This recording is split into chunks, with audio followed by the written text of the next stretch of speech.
This is an important announcement for anyone thinking about advertising here on Everyone Loves Guitar. We've experienced incredible growth. We currently have over 82,000 monthly listens, and I would anticipate cracking 6 figures in the next few months. We've also grown our YouTube subscriber base by 72 times. During this time, we've kept our advertising rates consistent, but I wanted to let you know we'll be increasing these rates after the first of the new year. So if you're a business looking to generate new leads or increase your cash flow by adding new clients or customers, or if you're looking for general brand exposure, or if you're a label looking to promote new music and you want to lock into the current advertising rates before they go up at the end of this year, then listen closely. Fill in the short form at everyonelovesguitar.com/advertise. That's everyonelovesguitar.com/advertise. Even if you want to advertise next year, contact us now and you'll get to lock into the current rates before they go up at the end of this year. Thanks for listening. See you soon. If you want to buy or sell a home or investment property and you're here in the Tampa Bay area, in Hillsborough, Pinellas, or Pasco counties, then listen up. West Florida Real Estate is a local residential real estate broker that's helped over 250 Bay Area homeowners buy and sell their properties in the last 4 years alone. If you're looking to sell, you'll want to get their free report, The 7 Biggest Mistakes Homeowners Make When Hiring a Realtor. And if you're looking to buy a property, you definitely want to get your hands on the 21 Most Expensive Mistakes Tampa Home Buyers Make When Buying a Home. Each one of these reports is going to save you time and money. Inside, you'll discover the 7 most important things to consider when hiring a realtor, what to do if you're buying and selling a home at the same time, and the danger of choosing a realtor who agrees with everything you say. To get your hands on these free reports, head on over to westfloridarealestate.com. That's westfloridarealestate.com. Hey, this is Craig. If you like this show and you want to support it and you want to keep it free, head on over to everyonelovesguitar.com/support. That's everyonelovesguitar.com/support. Hey, everybody. This is Craig Garber. Welcome to Everyone Loves Guitar, and I'm trying to regain my composure here. I'm with Reggie Hamilton, who's not only one of the greatest bass players around, but a funny, very cool cat, and one of my New York homies. So let me tell you a little bit about Reggie. Oh, quick announcement. Don't forget to subscribe to the show, either on podcasting or on our YouTube channel, or both.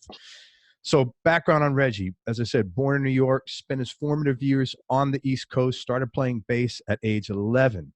He was also fortunate enough to have New York bassist Kim Clarke as his first teacher, and we'll talk about that. 2 years later, Reggie took up acoustic bass to strengthen his foundation as a bassist, and much of his early playing experiences were spent in R&B and jazz clubs, and he later worked as a house bassist in Atlantic City. He declined a scholarship to the Philadelphia Music Academy. That is badass, man, and we're going to talk about that too. I always like people that do unconventional things, man. I always, dig that. I think that's cool. Maybe. We'll see. Reggie's been in LA for a while now. Since arriving out in LA, he's toured or recorded with a bunch of great artists, including Seal, Eros Ramazzotti, Babyface, Thalia, Queen Latifah, Billy Childs, Christina Aguilera, Ricky Martin, Bette Midler, George Duke, Whitney Houston, Stanley Clarke, David Lynch, John Mellencamp, Warren Zevon, Mariah Carey, Tina Turner, Tiziano, Ferro, Boyz II Men, Johnny Hallyday, Freeflight, and many others. Quick question for you. Did you, when you played with George, who was the guitar player there? Any chance? With George Duke? Yeah. Was it Daryl Sturmer by any chance? No, with George Duke? No. When did stuff with Paul Jackson playing. Holy crap. Let's see, that was Kevin Shokan. Was the first time I played with George. Kevin Shokan was playing guitar. But I would do like dates with him off and on. And then, he played on my record, and then he let me play on his record. One of his records, which I got no credit for, but I didn't really care. It was fun. It was an accident. Yeah. I heard that about 50 times on this show so far. It was he called me. It's like, man, I'm sorry. I'm like, what are you sorry for? It's like, man, I didn't write your name down on the record. I was like, what do you mean? And he had to, because I'd forgotten. Yeah. I was like, oh man, I don't care about that. Yeah. It's like, and it was cool. It was this tune called "If He Ain't Mr. Right, Then He's Mr. Wrong," and I played upright on it. That is cool. he has some really talented guys like yourself. He's always got the Uh, A list, A man, plus list on his records, such man. great bass players. Byron Miller, who is, one of my favorites. Sekou Bunch also played with George, another spectacular bass player. Of course, he and Stanley were tight forever. They helped me get established in LA. There are a few bass players, but George was, as a keyboard player, helped me a lot. That's awesome, man.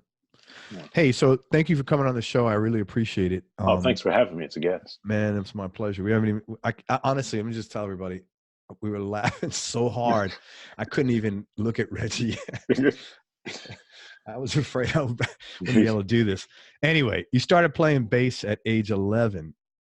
Yes. And a lot of guys I've interviewed on bass started on drums or guitar and then play bass. You went directly to bass. No. I started on guitar first. You did? I had well, first when I was 5, my mom actually, there's a picture of me like 2 or 3 with a ukulele playing. And I always wanted to play guitar. I used to play air guitar with my sister, like Michael Jackson, Jackson 5, Temptations, just groove and stuff like that, or whatever, Hendrix, whatever was around then during the 60s.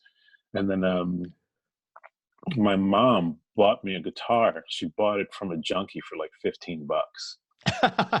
And I have the do I have the photo? This is only in New York. She bought it from a junkie for $15. Yeah, man. You don't hear that. Dude, that is badass. That is so cool. I just found the photo. Did you have like dude, look, if you're okay with it, send me that. I'll make that your interview photo. Cool. Dude, that'd be like great. A Tiesco Del Rey or something when I was playing at the time. Was your mom musical or? No. She was just cool. Yeah, really supportive of you to do that at such a young age. Yeah, she was pretty cool. And I took guitar lessons at 7, New York School of Music, and then in New York, in East Elmhurst, there was New York State was really progressive with education for periods. I had this thing called IGC or whatever it was, Intellectually Gifted Children's Program. So they would like throw kids into all sorts of stuff, but they had a guitar lab. It was run by a guy named Bob Grillo, who's still around. He's in New York playing. Was my guitar teacher in school. That's cool. And me and my friend Gary, when we were kids, we would play guitar, and I realized that everybody and their mother was playing guitar. So it's like, I got to do something else. Right? Bass called to me. I liked it. So okay, I'm going to ask you about this later, but so you have this rebel streak or this, I said about the unconventional stuff. Yeah, I don't know if it's a rebel streak or so much. It's just that there's the road less travel is kind of cool. What about? It is kind of cool. Okay, so what about that is calls out to you, or do you feel the vibe? I mean, it translates to everything: music, food I eat. It's like clothing. I mean, it's not necessarily trying to be a style maven or trying to change the world. It's just trying to change my world. Yeah. And my perception of it. It's funny. It's like bass being I wasn't always a foundational type player when I was young. I remember doing a gig in Atlantic City, and this great drummer named Paul Goldberg. And he played a lot too. We both played a lot of unnecessary stuff on the gig. But he's a cat that taught me, through the Gary Chafee books and all the mixed meter stuff. And he looked at me and he's like, why don't you play the bass? I was like, if you play some time, I'll play the bass. but it really stuck. I really thought about it differently. And then I think from like somewhere around age 18, 19, it really clicked. Like there's way more to supporting the melody than beating the crap out of it. Yeah. But for me, for bass, it was just everybody was trying to show off their stuff with guitar, and I just wanted to groove. Yeah. I liked the sound, the warmth, the character of the instrument. I liked the role that it had. in some ways. I mean, then again, you remember in the 70s, everything was getting super funky. Bass was moving, Yeah. you know. Jerry Jamot was killing it. Jamerson was killing it. Chuck Rainey was killing it. And they weren't just playing whole notes. Hell no. Joe Osborne playing bass on America. That bass part is really, really alive, you know. Let's see, Bob Babbitt playing a solo on Scorpio. You know, that was all happening when I was young, and I was just taking it all in. So it was trippy. Especially on the East Coast, there was a lot of work there too to do specifically that. Tons of work. I mean, there was a guy named Luico Hopper. You had a very young Marcus. You had crushing it Anthony Jackson. Young Will Lee. Stanley had come to New York. These guys were all there late 60s, early 70s. You know, Marcus didn't get under the scene heavily until like 78, 79. Yeah, late 70s. But once he hit, it was, I mean, I knew about him when I was living in Jamaica, Queens for a while. And I remember being 14 years old, going to Lenny White's house. A drummer named Richard Sheridan took me over there. Holy crap. When you were 14. Yeah. That's pretty cool, 14. Man. And then I moved away right after because Lenny had wanted to hear me play. And I had learned School Days like note for note back then. I had a Vox Sidewinder 4 and my little chubby self was, you know. What a great record that was, though. Oh, gosh. People really underestimated when you listen to Life is Just a Game. Oh, dude, that was my high school quote in my yearbook. Life is just a game, and there's many ways to play, and all you do is choose. Oh, what a powerful song that was, man. George Duke, Cobham, goosebumps, man. Icarus Johnson. Yeah, me too, man. Like, good stuff. Yeah, really? I destroyed that record playing it over and over. Yeah. Moving the needle till I had to put the nickel on it to keep it together. You know? Even the cover, like I used to look at this, you know, he was spraying graffiti on the back. Everything was just so cool about that record, man. Yeah, it was a great, actually it's technically his fourth record because his first one's called Children of Forever. And bass folk songs on there, Andy Bass singing, Lenny. It's Stanley's first record is really kind of like another record of Chicks, but with a few things that Stanley did. When he hit on his own with the Stanley Clarke album, with Bill Connors, the great Tony Williams, great Jan Hammer. Yeah. So, you know, you had 3 different bands coming together. Then there was Journey to Love with Stevie Gadd playing drums, David Sanchez playing guitar. That was pretty badass. And then School Days with David Sanchez playing keyboards. He was really, I don't remember that. Really, he was keyboard. Yeah. And the Sanchez was always my favorite. I mean, we're jumping around a lot, but Sanchez, he kind of started the E Street Band. And we have the same birthday, which I didn't find out until like last year. When's your birthday? No, I'm not going to say. Too many people steal identities. No, I hear you, man. I hear you. I get it, man. That's actually why I never post it. You know what's interesting? The new scam is we're off field, but that's okay. Like I get these random phone calls, and I never pick them up anymore. Oh yeah. Because now what they do is if you answer, they add your name to a list, which doesn't make sense. I just blocked the damn call, so I don't. Right. So they got it in the first place. Maybe they're checking to see if they're calling another computer. It's just like, you know, forcing us to isolate. Anyway, you study with Kim Clarke in New York City. Yeah. For people who don't know Kim, can you talk about her and maybe talk about the 2 or 3 most important things that you learned from her? And you don't have to limit it to music, whatever you like. It could be business, entertainment, life, music, whatever you like to talk about. I mean, Kim was just cool. She was like a really hip older sister. You know, she lived a block away from me. So I used to walk to my lessons. They're $4 a piece. She made me study out of the Simandl book, which became, I didn't realize how important that was and how great it was that she got me into it and got me reading. I mean, I've had good times reading, bad times reading, you know, but she was instrumental in that. Kim was a groovy bass player, a woman playing bass where that wasn't usual back then. She played bass with Joe Henderson. And she played bass like a founding member of this band called Defunct with Joe Bowie, who is Lester Bowie's brother. Joe played trombone, and band is just ridiculously funky.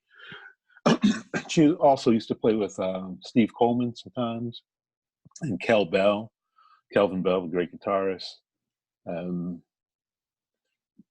It was that whole area, that time was really cool. Was Roy Ayers, Ubiquity, had come out, and so we had a bunch of the musicians that played with Roy were living in the area. This is in Queens? Oh yeah, this was in East Elmhurst, Corona, all around there. You know, not far where I lived. You remember when Malcolm X's house, they set his house on fire, and that's the photo of him with the semi-automatic? It's like a little before my time, but I've read about it. Yeah. Yeah. Well, my mother bought a house right around the corner from there. Holy. And then if you walked straight down from East Elmhurst and went to Corona, that's where Louis Armstrong lived up until 1971 when he passed. Wow. It was just all kinds of, well, New York was eclectic and hip. Very period. much. I mean, you could find, any great master sitting on a stoop. Hell, my first piano lesson was with Earl Father Hines. You're kidding me. I kid you not. Stupid me. I'm like, man, this is great and all, but I want to learn some Earth, Wind, Fire. I'm like, now I look back, I would smack me in the back of the head so hard. My fillings would come out. Like, you idiot. You go back in there and apologize to Mr. Hines right now. Yeah, yeah. Wow. And these guys learn those 2-5-1 progressions right now. Wow, that is so cool, man. Yeah, but Kim was, back to her. She's, she'd studied with Ron Carter. She knew Anthony, and she had studied with Barry Harris quite a bit. So she was, she played bass for Jazzmobile for a long time. She made me feel like it was okay to explore. I mean, even though I listened to a lot of music at home, my mom and my siblings had everything. I mean, there was Hendrix there was BT Express, there was Count Basie, Ellington, my God, I haven't McRae. heard BT Express in a million years. Holy crap. I mean? New Birth, as well as Earth, Wind, Fire, Commodores, Bar-Kays, Three Dog Night. It would be everything. Yeah. It would be everything. There wasn't a lot of Zeppelin. There wasn't you wouldn't find Zeppelin, you wouldn't find Ozzy. But you'd find Jim Croce or, Harry Chapin, but sure. everything else. I mean, all the other rock, classic rock, you'd find, so it was, in my house was cool. But I think everybody's house was like that. AM radio was still happening. Absolutely. That's why, because there was no division of, black music on this station, white music on this station. Nope, not until some fat cat got the idea that I can make more money by dividing and conquering. Yeah, right, right. It was 100%. I remember growing up on 70s, what was it, ABC? Oh, yeah. WAB. I mean, like you said, they play Earth, Wind, and Fire, followed by the Rolling Stones, followed by the Commodores. Yeah. Yeah, we had Super 16. Remember? I don't know if you remember radio station 1600 on the AM dial. Super 16. No. And it played everything. Yeah. Played everything. And then later on, the division started to really hit. I mean, we had some good jazz station, WRVR. Yes. Which was 106.7, if memory serves, until it went country.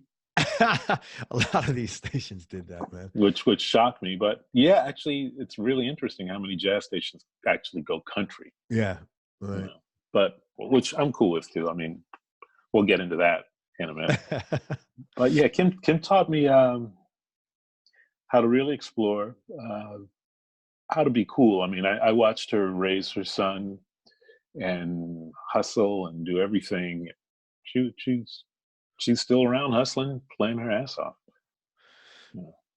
Yeah. I'm so impressed with how supportive your mom was and her encouraging for you to like hang with all these guys and, get your lessons and stuff like that. Well, my mom was a bartender, and so she knew a ton of people. Like in the 60s, She Just the told me fact in that the your early mom was a 60s. bartender, how cool is that, man? Yeah. She's going to Well, have a lot. She's going to give you a lot more rope than, you know, if she was an accountant.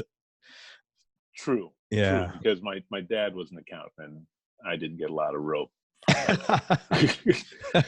But I lived with my mom, so it was cool, you know. When in the early 60s, Roy Haynes and Nancy Wilson used to come over and hang at the pad and eat there when bread was light. You're As I kidding. understand it. That's what my mom said in New Where York. was she tending bar? Well, she was in the Bronx some, she was in Jamaica, she was in Harlem, different spots that she worked. And these cats just happen to hang in those places. Yeah. That's wild. Yeah. Sorry for the noise. I'm in a hotel, so No, it's all good. you never know if someone's being murdered upstairs or they're just, you know, dropping shoes. You don't know. Oh, man. So yeah, Kim was, before Kim, I studied with this guy named Art. And the first bass player that I started to listen to from as like to study from that aspect was Peter Cetera. Wow. You know, so we're listening. Art who's like this really tall brother, kind of, he looked like Dr. J, and he had a demeanor kind of like Gandhi. Wow. And he played a Gibson EB3L. What is an EB3? It's an EB3, but it's 34-inch scale. Okay. Because the EB3 is short scale, so, or medium. I think it's short. The EB3L is a long scale bass. Man, if you look like Dr. J and had the demeanor of Gandhi, he must have gotten laid like a madman. Oh yeah, oh yeah. There was always chicks around. Yeah, that's a, you know, for like 1973, 1974. Yeah, that was pretty badass. Yeah, he was cool. But we would listen to Chicago tunes, and I would try to cop bass lines on Chicago tunes, which are fairly complicated if you take a listen. You know, I had never thought about that or looked at that. Now I'm gonna go back and look at some. Cetera's a hell of a bass player. It's a hell of a bass player. You spent a lot of time in R&B and jazz clubs. How old were you, and which clubs? And again, what were the takeaways from your? Well, first in New York, because my mom was a bartender. You know that band Kid and Play? You remember them? Yeah, of course. Okay, all right. So not that one. That's Is that Play or is that Kid? All right, the one with the short hair. Yeah. His name's Chris Martin, and so he got me in my first band. So we were in a band. The first name of the band was called Blue Velvet.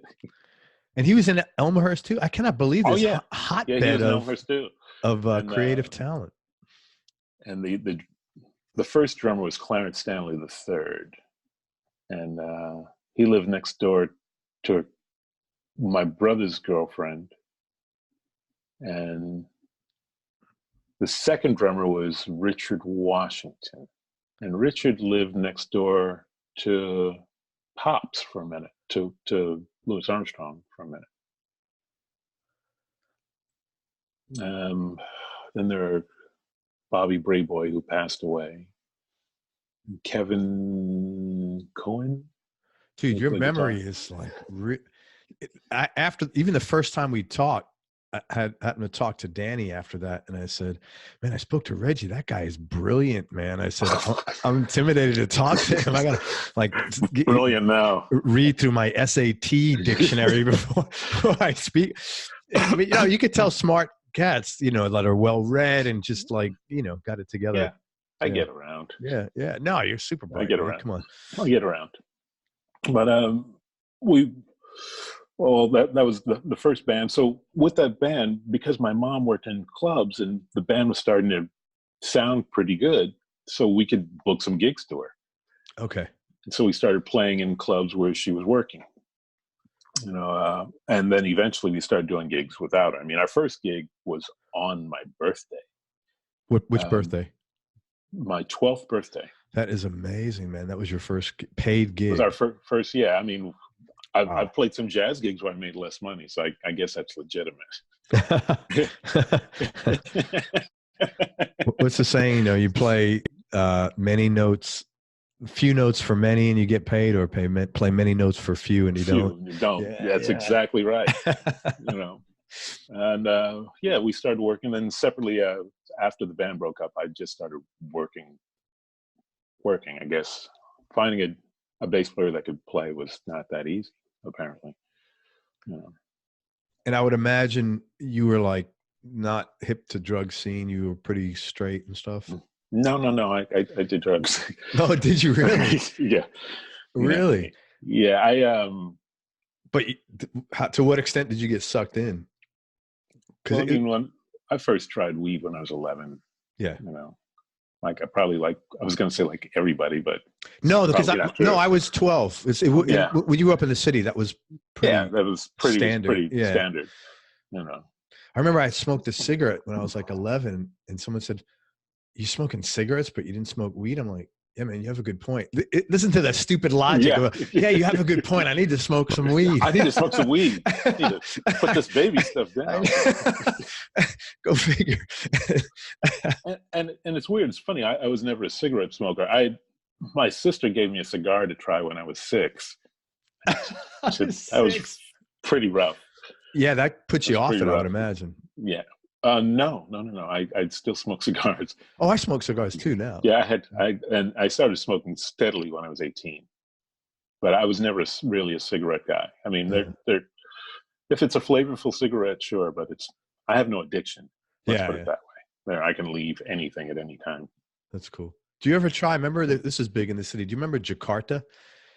Yeah, I remember Jakarta. Those clove cigarettes? The clove cigarettes, yeah. I tried one. I took a hit once. It's like, it's like Thanksgiving dinner. It's weird, you know? It would burn forever. It was right. It would be like eating a meal, man. But it smelled great in the air. Yeah. You know, it's just like, just light it and just put it on a stand or something. Yeah.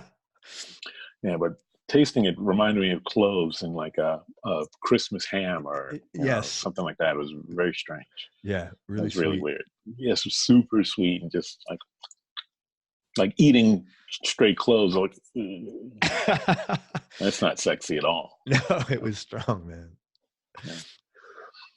So let's see. So you dabbled. Well, I mean, from after the club thing, when I did some gigs in New York on my own, played with different people, and started to play with other musicians, like when I moved to Jamaica, Queens. Unfortunately, I can't remember the name of any of those brothers. Like you moved out on your own? Well, your family moved? Okay. My mom, she had a place in Rochdale Village, but she moved to Atlantic City. So I kind of lived alone in New York for a while, from age 12 to 14. I had people that would come and stay a little bit here and there, but. And your sister was there too? No, my sister had married and moved to the Bahamas.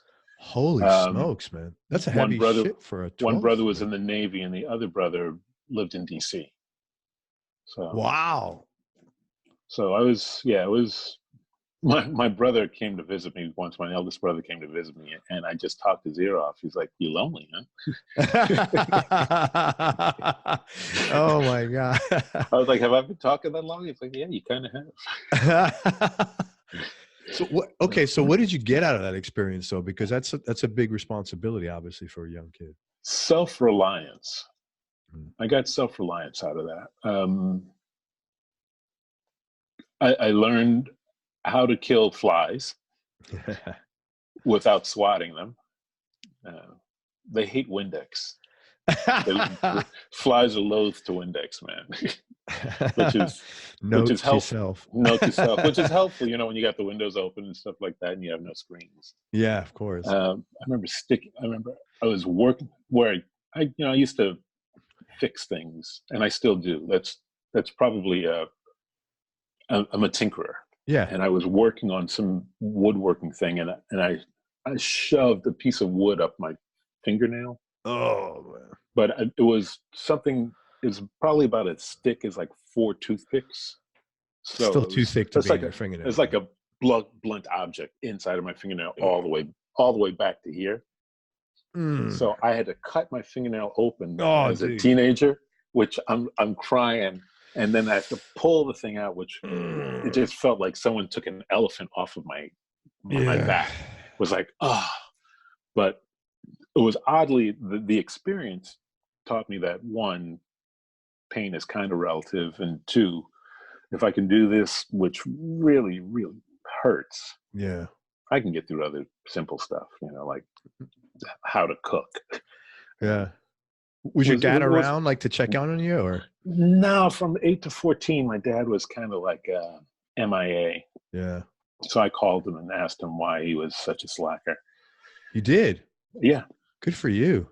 Yeah. I'm like, that's kind of lame to do to a kid. You did? Like, as a kid, you called him and did that? Yeah. Holy shit. Good for you, man. What was his response? He was apologetic. And, he tried to blame some stuff on my mom. And I'm sure that people have, people have their things, his story, her story, and then the truth in the middle. Some kind of thing. Sure. But I was like, your problems with her have nothing to do with me. Right, man. You don't get it. You're a dad, man. It's hard. You don't, you chose them. They didn't, you chose your kids. Right. Yeah. They didn't ask to be here. Right. So the burden is on you, not the kid. Right.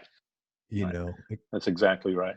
Yeah. The one thing that he did give me, I know we are jumping around. The one thing that he gave me was country music. My father used to make me sit and listen to Charlie Pride and Charlie Rich because he said the lyrics were so clever. And I started to listen, and there really is some super clever stuff. Wow. And I've come to be very fond of country music. And some great musicians too. I mean, gosh, there's some brilliant musicians. You should start a Facebook group. Black dudes who love country music. Maybe about 7 of you. 7. Be me and Charlie Pride. And what's his name? Darius Rucker, right? Darius Rucker, yeah, that's right. That's correct. Nice guy. Oh, he's a very talented dude. Yeah. That's wild, man. Man, I really give you credit, though. I don't mean to browbeat for calling your dad up. That took a lot of maturity. Yeah, because for me, those are real times you kind of need your pop. You're starting to become a man. Your balls are getting a little bit bigger. You think you're feeling your oats. You need someone to pull your coat and shut up. Yeah. You've got a lot to learn, Kids need structure. People don't realize that. Everybody's like, "Oh, I just want to let my kid do what he wants." I'm like, "What the fuck are you doing? He's 9. He can't. He can't decide that. He doesn't have that ability. Right. Take his phone away. Yeah. And teach him right from wrong. Take him out. Play some baseball. Something. Anything. Something. Yeah. Right, man. Tell him no, please. Yeah. Yeah. So it was. Well, my mom was not the sternest, but I learned from my siblings. They had screwed up so much. I mean, not so much. I mean, all siblings screw up, but they screwed up enough that I think I got one ass whipping. Right. That's not bad. It. That's really like impeccable. Lottery. Yeah, it is. It totally it's like winning the lottery. It's like, one ass whipping. Come on, man. In my life, that's pretty good. That's good. You should include that in your prayers nightly for your gratitude list, man. Well, my brothers beat the crap out of me pretty good, but seriously. But my mom was cool. I mean, she was cool. I remember one time I was punished for grades or something, and the Stanley Clarke record had come out. But I bought it late because I got Journey to Love first, or School Days, then Journey to Love, then Stanley Clarke. So I got my first Stanley Clarke record when it came out in 75, I guess. But I went and bought the Stanley Clarke album with my own cash. I had gig money, and my mom snagged it. She said, "Your grades are bad, so." And she came into town. I mean, That's the thing about structure. My first year of high school was my first semester. You went to music and art? No, I didn't. I went to Springfield Gardens High School. I was going to attend August Martin, which was a music school, but we ended up going to Springfield Gardens. I think I couldn't get into August Martin because of something where zoning or something like that. Hmm. But at Springfield Gardens High School, I had straight Fs and a 38 in track. You're kidding me. Straight Fs. I have the report card somewhere. It's great. Dude, you're like one of the smartest guys I've spoken to. I'm shocked to hear that. My focus was different. Yeah, there's no structure too, man. There was no structure. My focus was music, and I thought to myself, I'm going to be a professional musician, so why do I need to do this? And there's this cat named Mr. Wolk. He was the track coach, and it was 38 degrees outside, maybe colder. Yeah. And he said, suit up. I was like, no. I was like, it's too cold. I'm not running out here in t-shirts and shorts. I was prone to like tonsillitis, and I knew better. It's like, no, I'm not doing that. He's like, I'll fail you. I was like, you have to fail me. I'm splitting. So I split. I went back inside. I went in the basement and got high with this great bass player named Brett Sims. That's so funny. And we got high and we played bass all morning long. Just two uprights playing bass. In the afternoon, play electric, and then we go to our music class. Then we'd split and go play bass some more. That is so cool. He's the first one to turn me on to Jocko because his brother played bass, played a fretless Travis Bean thing that's as hell. And so we were sitting at Brett's pad. He's like, listen to this. And he put Portrait of Tracy on. I was like, what is that? I was like, I've never heard a Rhodes sound like that. He's like, that's not a Rhodes. I was totally shocked. Ruined me. Wow. And this is first year of high school. First year of high school. So how did you get out of that, man? All straight Fs and a... My grades were never exceptional. I mean, I would, if I applied, I mean, they were up until 6th grade. I was a straight A student for the most part, After bass and weed. Yeah, I get it. It was really bass. It was just, up to 6th grade. When I hit junior high school, I went to an IS 145. There was a teacher that told me I'd never be a successful musician. Really? Yeah, I was the only bass player in the school. There was one upright bass. The vice principal wouldn't let me play it. He said I would break it. And so it sat in the vault, and nobody ever played it. Yeah, I know. It's incredulous. It's like, you guys should not be in public education. No, man. Because you can't help children. You should go to somewhere else, do anything else. Yeah. But be around kids. Yeah. It's no terrible, man. Yeah. It's just, I hate hearing that stuff because those are the kinds of things that get kids out of funks. True. Bring them back to reality and give them a sense of purpose of, hey man, I really like this. I want to get to school the next day. Right. So but luckily I already had music in my life, and it was cool. And it really made me appreciate my high school teachers because they were amazing. They were amazing. All 4 of them. Amazing. So then you get out of high school and you get this opportunity to go to Philadelphia Music Academy on a scholarship, and you declined. What was that all about? Well, I was working. Yeah. My high school years, I worked all through my high school years, like 5 nights a week. In the city or in Queens or all over? In Atlantic City. Every night? Yeah. I worked 5 nights a week.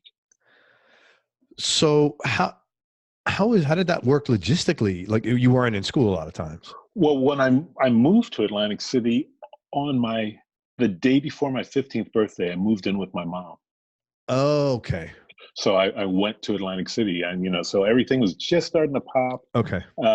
Kim had plans of having a band with me, Bernard Wright, and Charlie Drayton. It's funny, I've known Charlie for years, and we still never played together. But she had all these young guys, kind of before Pieces of a Dream, but it was 3 kids in New York, Yeah.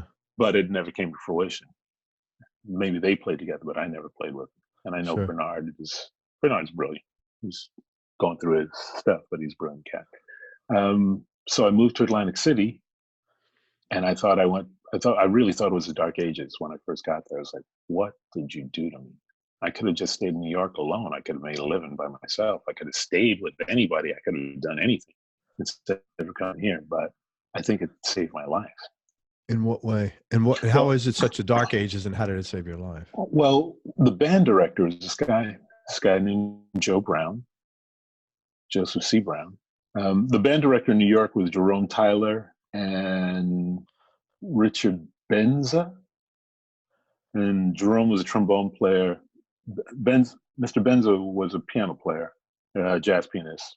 Jerome Tyler was a trombone player that attended Hampton University.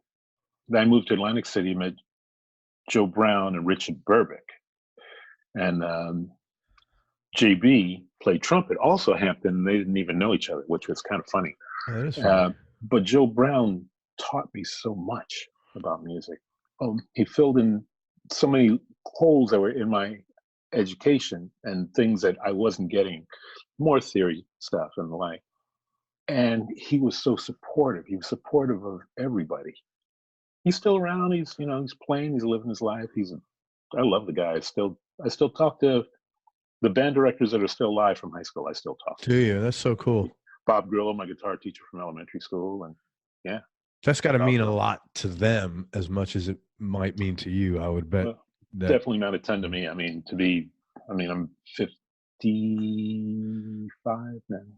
Yeah. Still talking to my elementary school guitar teacher. That's really cool, man. And the JB was awesome. I mean, we'd sit in class in the key of B minor, serious, the cool Southern accent.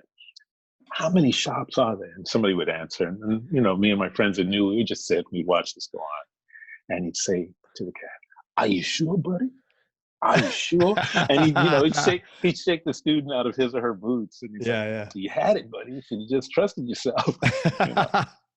But he was just always cool. I mean, he had a killer we had a killer high school jazz band. We played gigs, doing all state stuff. It was killing. He was awesome. But he was the greatest foundation for me to be able to work as much as I could. Because he of provided improvements. The stuff that he provided, yeah. That's great. I think I asked you this, Tony Lewis, right? Yeah, but I don't really know Tony. I know him, but I don't really know him.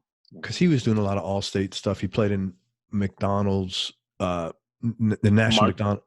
Marching band? Yeah. No, it was the jazz band. Oh, yeah, I remember that band. Yeah. I remember that band. They were cool, Sammy Nestico charts, Neil Hefti charts, stuff like that. Yeah, they had. He's a couple of years old because I'm your age. He's about two 3 years older than us. We were playing Lakeside. We're playing Pleasure. Separate from the standards, separate from playing Confirmation or Donnelly or whatever. Yeah. Yeah, but we're kind of like a traveling funk band. That's great, man. I mean, so you really got. Yeah, and then at night I played with the Chris Suey Swing Band. And, wow. And then I played with I can't remember this other cat's name. I played with another funk band on the weekends, and then with a bunch of other young musicians, we used to do parties and club gigs playing prog rock. And, like playing Yes and Genesis and stuff. And man, so you really sowed your oats during this time. Then with my buddy Alzonia Johnson and this guy Eddie Taffel, we used to play a trio. So Eddie had a mini Moog, and we're somewhere between Return to Forever and like light Mahavishnu, nothing heavy. Dude, that's pretty intense. Yeah, but we had fun. Where were you playing those gigs? Because you must have been burning it up. Well, Atlantic City had a lot of clubs, so we could play anywhere. Crap. There's Margate, there's Ventnor, there are little spots, parties, clubs, whatever gigs. But with the adults that I was playing with, I played with in the clubs. I would sub for this bass player Gary Haas, and playing at the Claridge with this guy named Wendell Stewart. Was a calypso singer. I think I was 15 at the time, and I really shouldn't have been there. The ABC should have just shut them all down for that. Yeah. But I was playing calypso, and I think Harold Barney's great keyboard player used to play with Donald Byrd and the Blackbirds. He used to pull my coat, and he became a friend and a mentor. I don't know what happened to him. I hope he's okay, wherever he is. But I would sub for Gary Haas because he'd go back to New York and work because he was working his ass off. And so I was playing calypso as well. So I had played with Paul Goldberg and Bob Sterling doing little club gigs, and this guy Eddie Rogers. His dad was the fight doctor in Atlantic City. Wow. Eddie used to be in a band with Steve Vai and Randy Coven at Berkeley. But we would do like straight ahead gigs in Atlantic City. So you were working so much, you just had you were like ahead of the curve, right? You were going to study music would have like set you back. I should have gone because I was frugal too. It's like, so I'm making money, so now I'm going to spend money on living in Philly and not working. Yeah, okay. You know, how did you get frugal at that young age, man? That's really smart. Probably that time from 12 to 14 when, you know, I had to make a box of macaroni and cheese last a minute. Yeah, you know? Yeah, okay. You know, stuff like that. Cool. You know what? It's interesting because when you have a hardship, you learn a lot. And you know, my kids are grown for the most part. I got one at home, but she's 19. She's on autopilot, obviously. Yeah. But I always think if you're going to raise kids, you don't want to be mean, but I always think the kids are better off if you're too strict than if you're too soft. Yeah. Yeah, because they learn so much more. They do. It's funny. I've been thinking about that a lot because I tried to be the father that my father wasn't.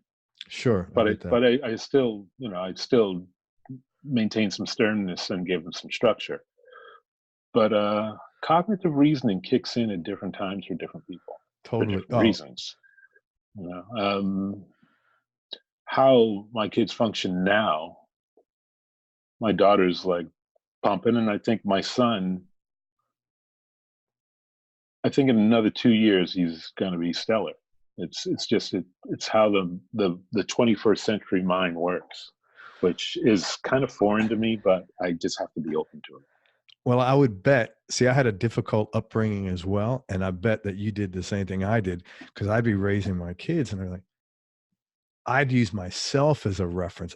Man, how are you not doing this? And yeah, like, man, do you know how lucky you have it? I was like, all you have to do is pick up that box and move it over there. Right. When I was that age, I had to build the box. And then go work full time. Right. Yeah. You know, walk uphill to school both ways. Yeah. You know, but there's no air when I was a kid.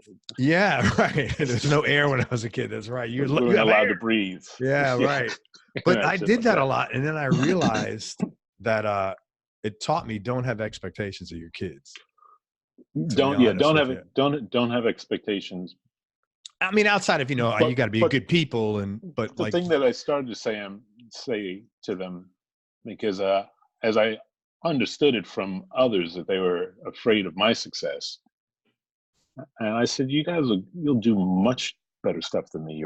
And I told them, because they're both much more talented than me. They both are, you know. But that's something that they'll have to, you know, they're adults now, so they have to come to their own scene. Yeah, it's not your deal anymore. Yeah, totally. Yeah. Which is hard to walk away from, but it's the healthiest thing for everybody. Yeah. That's what I've realized for me anyway. Yeah. But they don't, because you look at them 17, you're like, when I was 17, it doesn't work that way. The 17 today, man. And I know when I was 17, I went on the road. Right. And they're like still in their diapers pretty much. Emotional diapers anyway. Yeah, it's a different mindset, man. So Danny Jacob, who was on your show before, we have a mutual friend. Let me thank Danny. Danny's the one who hooked us up. Sorry, Danny, I forgot to do that. I apologize. Go ahead. Danny, my man. Well, we have a mutual friend. This guy named Larry Cohn. A brilliant keyboard player. He actually owns a restaurant in LA called the Canyon Bistro. But he played with Bette. We all played with Bette Midler together. Okay. We did. Larry and I did 4 tours of Bette. Danny did 3 of them. Oh, wow.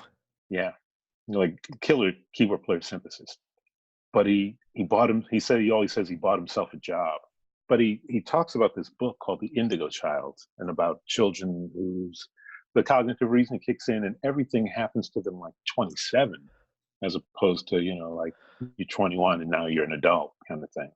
So I'm seeing it come to fruition as my children age, as everybody's children, grow. Everybody's child grows.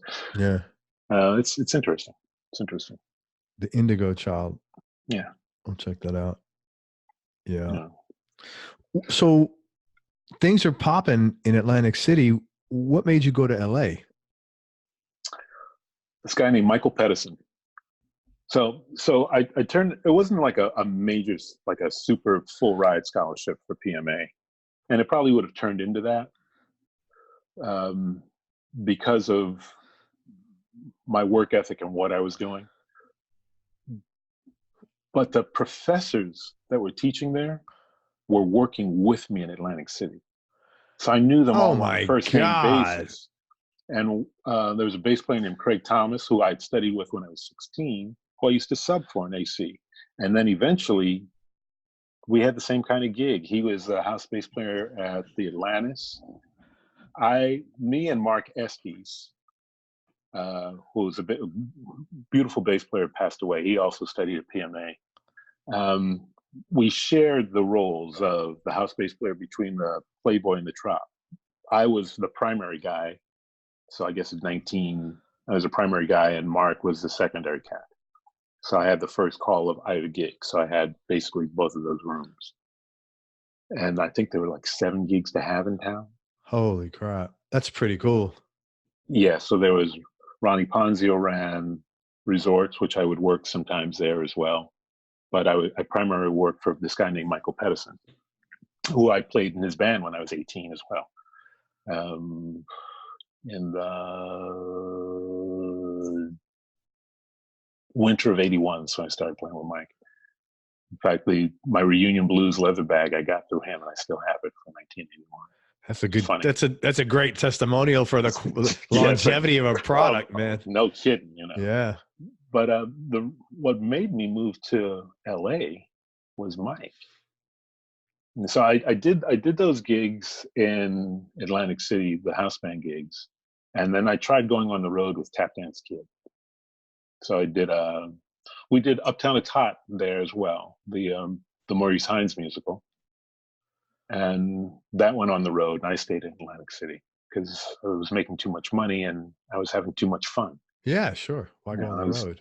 Yeah, making the equivalent of like 85 grand a year, 90 grand a year, working 6 months out of the year on weekends. Wow, and you're 19. Right. That's it, because it was like 35 grand back then, which is 85, 90 grand now. Yeah, I would say easy. So I was like, this is cool. Yeah. Working 6 months. Yeah. Basically, if I need more money, let me just work a little harder here. Yeah. And there were still the club gigs and the like. So we were all doing fairly well. What Mike Pedersen said to me is like, there are only so many times you'll crash your car, only so many drugs you can do, only so many women before one of them can kill you. So he made me move to Atlantic. He made me move to LA. So May 7th, 1987, I arrived in LA.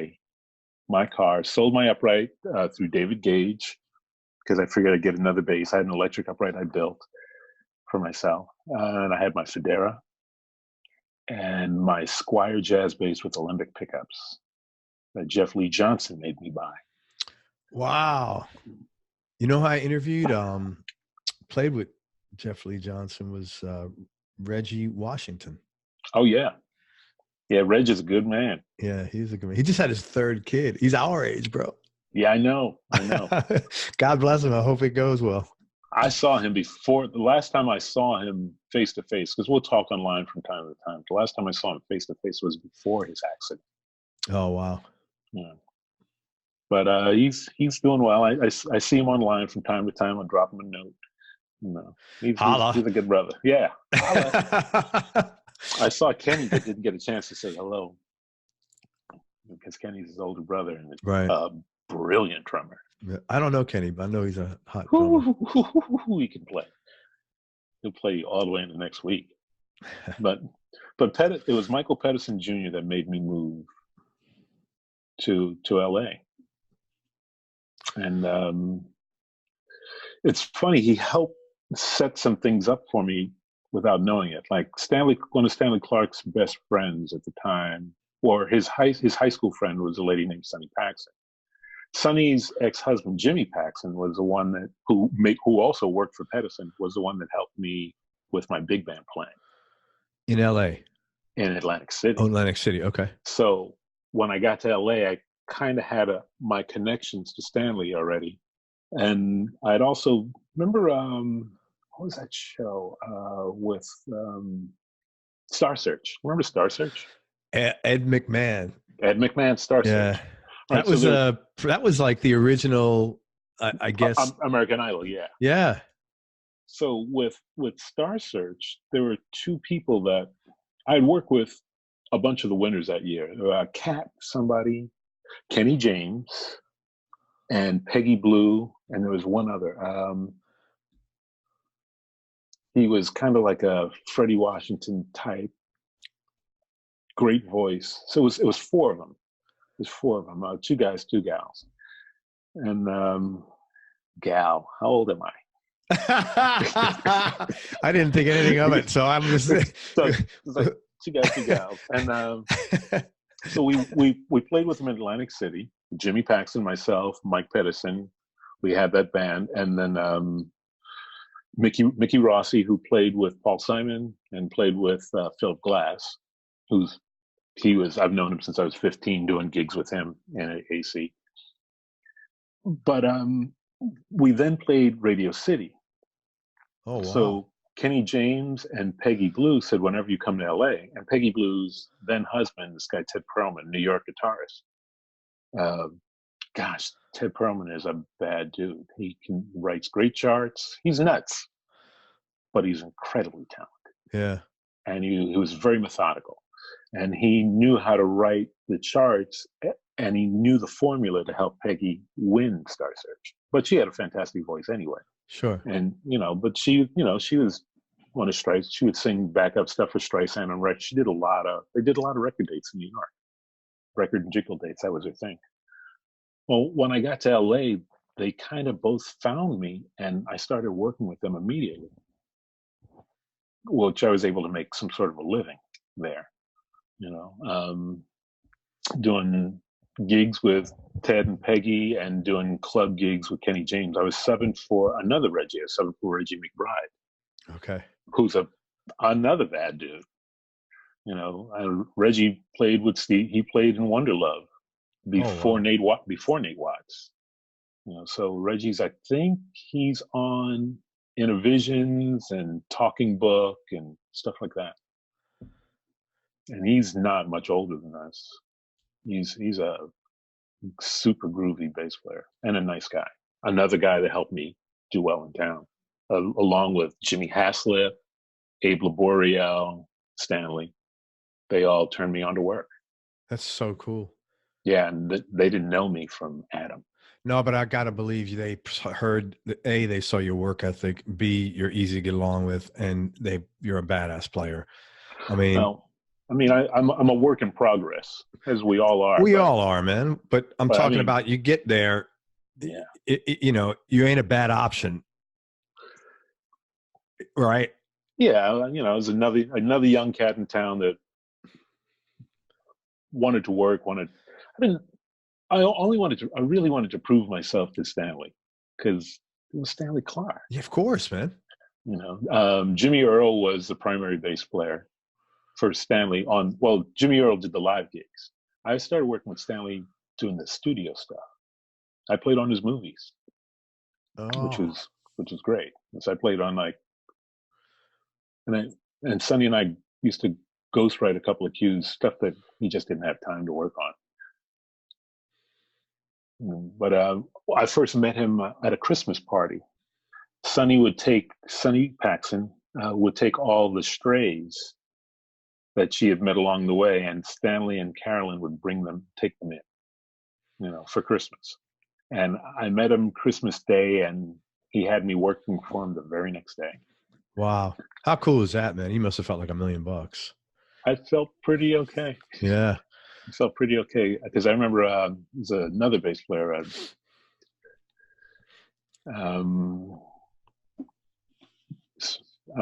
Smitty Smith, told me that I wouldn't get established. It would take me about 5 years to get established in town.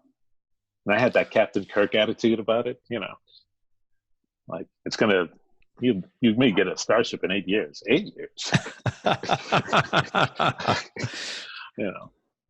But I wanted to play, and I guess it was like a nice breakout from Atlantic City because while I was working a lot, the house band gigs were interesting. It's Jerry Vale, right. It's Jerry Lewis, it's Robert Merrill, it's Sid Caesar. I did Martin and Rossi. From South Pacific, Mitzi Gaynor. Holy crap! Oh my gosh, it was so I ended up playing with Vanessa Williams earlier. But I knew. Oh yeah, I played with Shirley Ralph from the original Dreamgirls. I knew. So Vanessa Williams was Miss America in 1994, and then she lost the crown. And the girl that won the crown, her name escapes me right now. I used to play with her. We used to do gigs together, and I knew her well. It'll come to me like in the middle of the night, like when I'm on stage. Oh, it was text me. What are you gonna do? Yeah, I'll text you. Suzanne. You guys can find her online. Suzette Charles. That was it. Suzette Charles. You feel better? Yeah, I do. I do. It's like took a load off, man. It didn't like wear on it. So now you're out there and you're playing with the players. You're not playing as a backup. You're it, man. You are the entertainment. I'm starting to work in town. Yeah. First, there's doing gigs with different people. Stanley introduced me to George Duke. George introduced me to Diane Reeves. Dude, you know how crazy that is? Stanley Clarke's introducing you to that. When that's happening, did you say like, "Holy crap, I can't believe"? Of course I did, because it's like all the people I wanted to play with. I never got to play with McLaughlin. I never got to play with Jan Hammer. I never really wanted to play with Chick, but I wanted to play with Herbie, and I did. So I got to play with everybody that I really wanted to play with, minus Zappa and Miles, by the time I was 25. Yeah, that's pretty cool, man. Which kind of screwed me up because I didn't have the ambition that Marcus had, so I didn't really take advantage. Or Christian McBride, who was ridiculous. Why do I know that name? Brilliant bass player. I'm not saying this to be rude, Christian. It's just he's the one that's carrying the jazz flag. I mean, Wynton was, but Wynton is now the mainstay in New York, and he's like the elder statesman. The guy that's carrying the jazz flag now and keeping everything running is kind of Christian McBride. Yeah, brilliant bass player, brilliant writer. There's some cool video of Christian McBride and Edgar Meyer playing duets together. But Christian subbed for me when he was 16, when Freeflight got to town. So Mike Garson, who played with David Bowie, also played Stanley Clarke's band. He played with Elton Jones. He played with Freddy Hubbard. And so Mike and Jim Walker, the great flautist that played on Deliverance, played on Raiders of the Lost Ark, is playing on Titanic.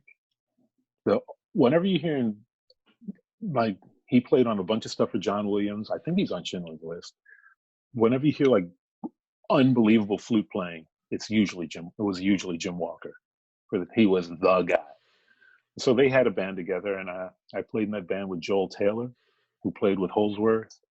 Ralph Humphrey was a founding member, and Jim Lacefield. Jim Lacefield died. Ralph Humphrey is the great drummer that played on Dancing with the Stars, but he played with Zappa. He's on Apostrophe. He's on Apostrophe. You know, watch out where Huskies go. Don't you eat that yellow snow. He also played with Don Ellis. All that heavy mixed meter stuff. Yeah. So that was Ralph. So I did that gig. Christian subbed on that gig, but that was one of the gigs I was doing in LA. I got the Freeflight gig because I played on Mike Garson's record that Stanley produced. And so it was me, some drum machine stuff. Vinny Colaiuta. I played with Vinny Colaiuta on a couple of things. That's how I got to meet Vinny, and how we became friends. At the same time, while I was doing that, I had met Billy Childs at the Musicians Union through a guy named Ronnie Gutierrez, this great percussionist in LA, really cool dude. So meeting Childs, I started to play with Billy. Now, Billy had played with Diane, but I was playing with Billy over here and playing with Diane over here. I would do a one-off with Diane. I was covering because they had to play the Florida National Jazz Festival. And that's where I met Mike Brecker and Adam Nussbaum, and Jeff passed away. Another great bass player. Jeff Andrews is like a Jocko type disciple, ridiculous player. He's gone, but who's playing drums? Billy White Shoes Johnson. So Dave Torkanowski. How old were you? 23. Oh my God. Yeah, maybe 23. What was your I'm assuming it was just I'm playing 24/7 as much as I can. That's what where your head was at? Yeah. It wasn't. It got to a point of needing to pay bills and like being specific about what gigs I'd take and how much I was willing to take. But up to that point, you know, my overhead was kind of low. So I was just taking gigs and just playing. Freeflight was great because it really helped me get mature very fast. As a human being, you know, I remember. We were doing a gig in New York. It was like Pier 52.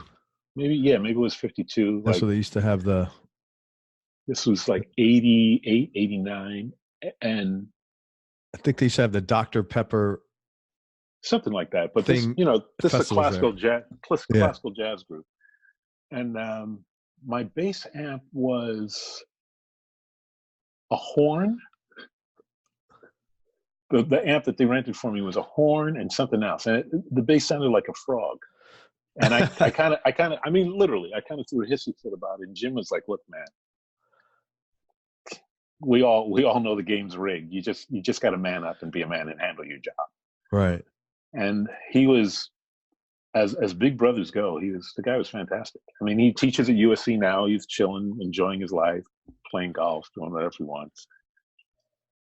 One of the best drinkers I ever met in my life, I can tell you that. My first Freeflight gig, we were at Disney World. Steve Houghton was playing drums, Mike Garson, who rarely drank, me and Jim. So Jim and I go up to a club at the top of the hotel we're staying at. And I had a bottle of tequila and 14 Red Beer Chasers, and he had the same or more, and he was fine.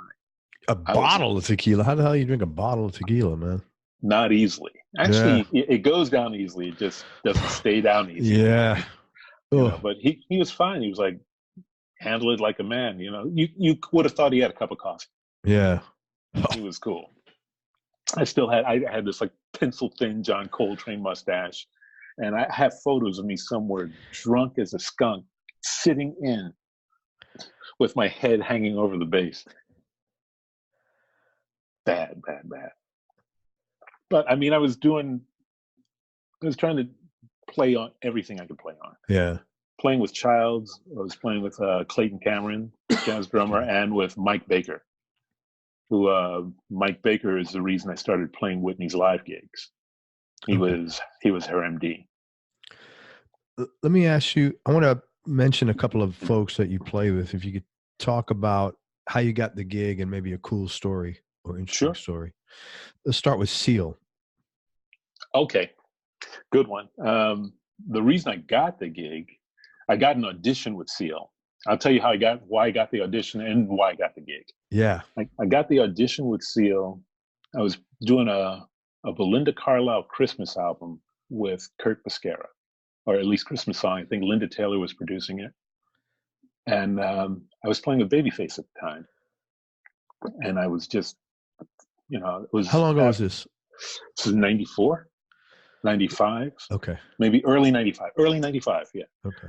And Kurt's playing drums and playing bass on this Belinda Carlisle thing. And I look over at him. He's like, and he looks at me. He's like, "What's the matter, bro?" I was like, "Man, I need to escape R&B. I just need to get out." Wow. Now, and just then, Babyface had asked me to do the string arrangements for Waiting to Exhale with him.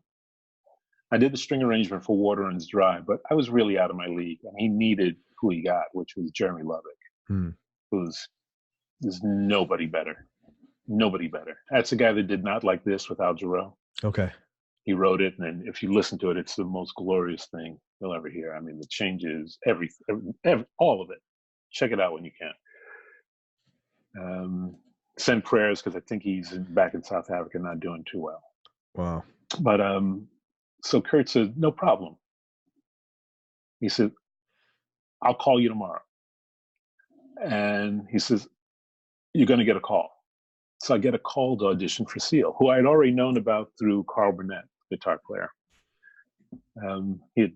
Carl was like, "That's the gig for you." He said that to me in 1991. I was like, I don't even know who this dude is.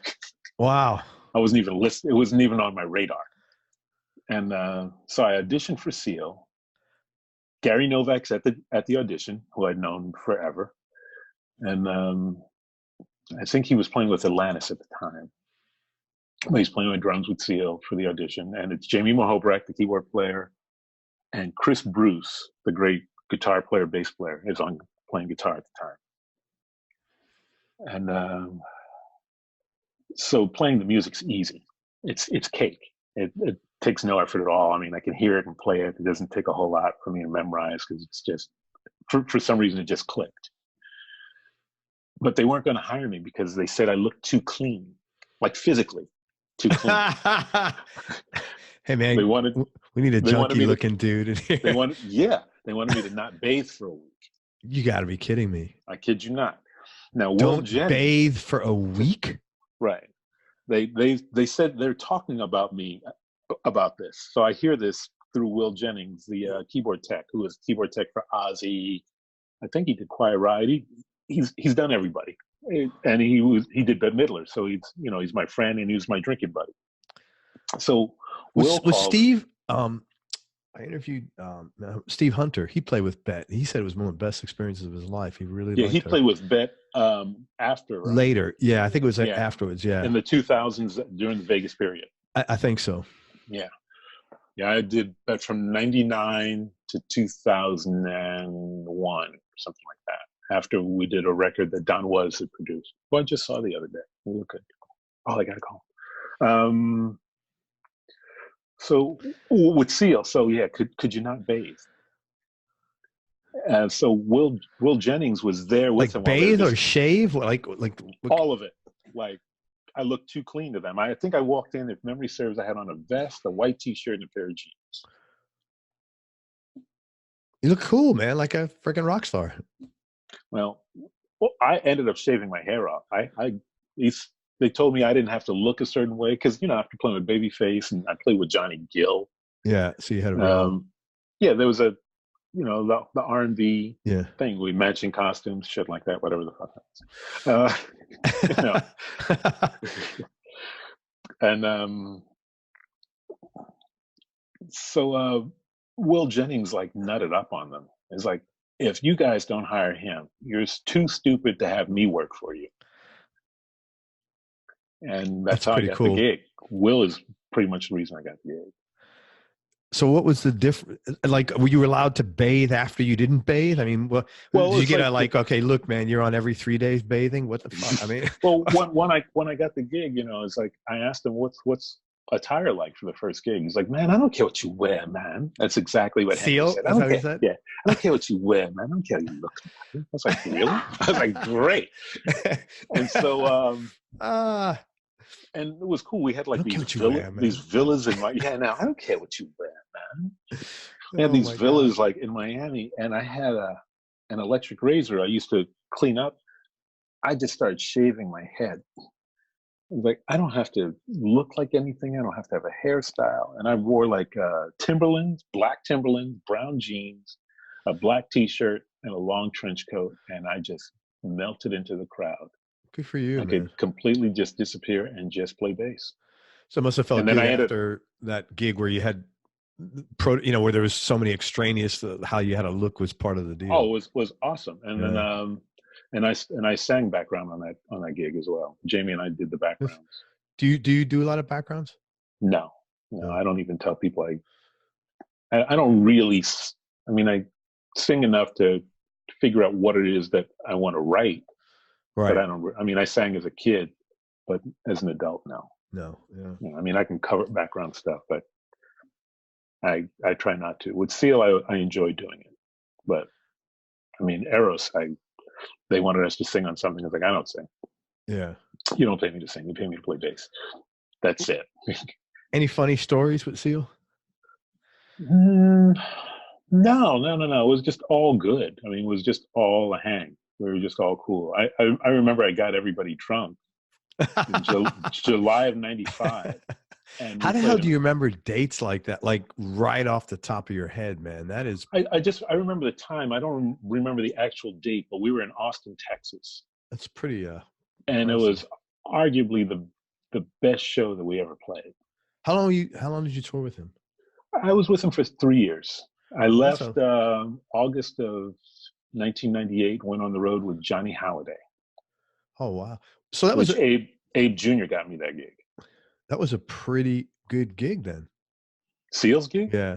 Oh yeah, because "Kiss from a Rose" was just hitting. Yeah. It just hit when I joined the band.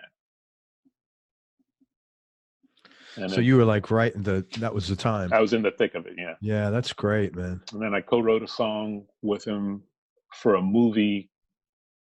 I co-wrote a song with him on his record that ended up being in this movie called Entrapment. It was, dude, that's really cool. Catherine Zeta-Jones's breakout movie with Sean Connery. When she goes under the red.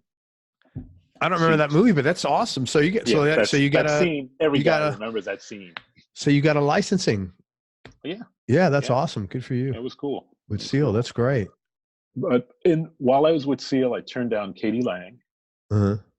I turned her down before too I was supposed to do a band project. It was supposed to be Dennis Chambers, Billy Childs, Mike Miller, Karen Briggs, and myself. Wow. That never came to fruition. But it was Childs and I with Mike Miller. Joey Heredia did it first. Then Tommy Breckline and Vinny would sub when Tommy couldn't do it. Vinny would come in and cover for us, which was nice of him. But I turned down Katie Lang's Ingenue tour, which was that was a big tour. Yeah, that was a big tour. Huge. And then I turned her down again, which I thought she was going to wring my neck. She was so mad at me because I played with her on the Tonight Show and she didn't talk to me for like the first half hour. Just kept looking away. I felt really bad. But I turned down a tour in '95, and I turned down Michael Jackson's History tour.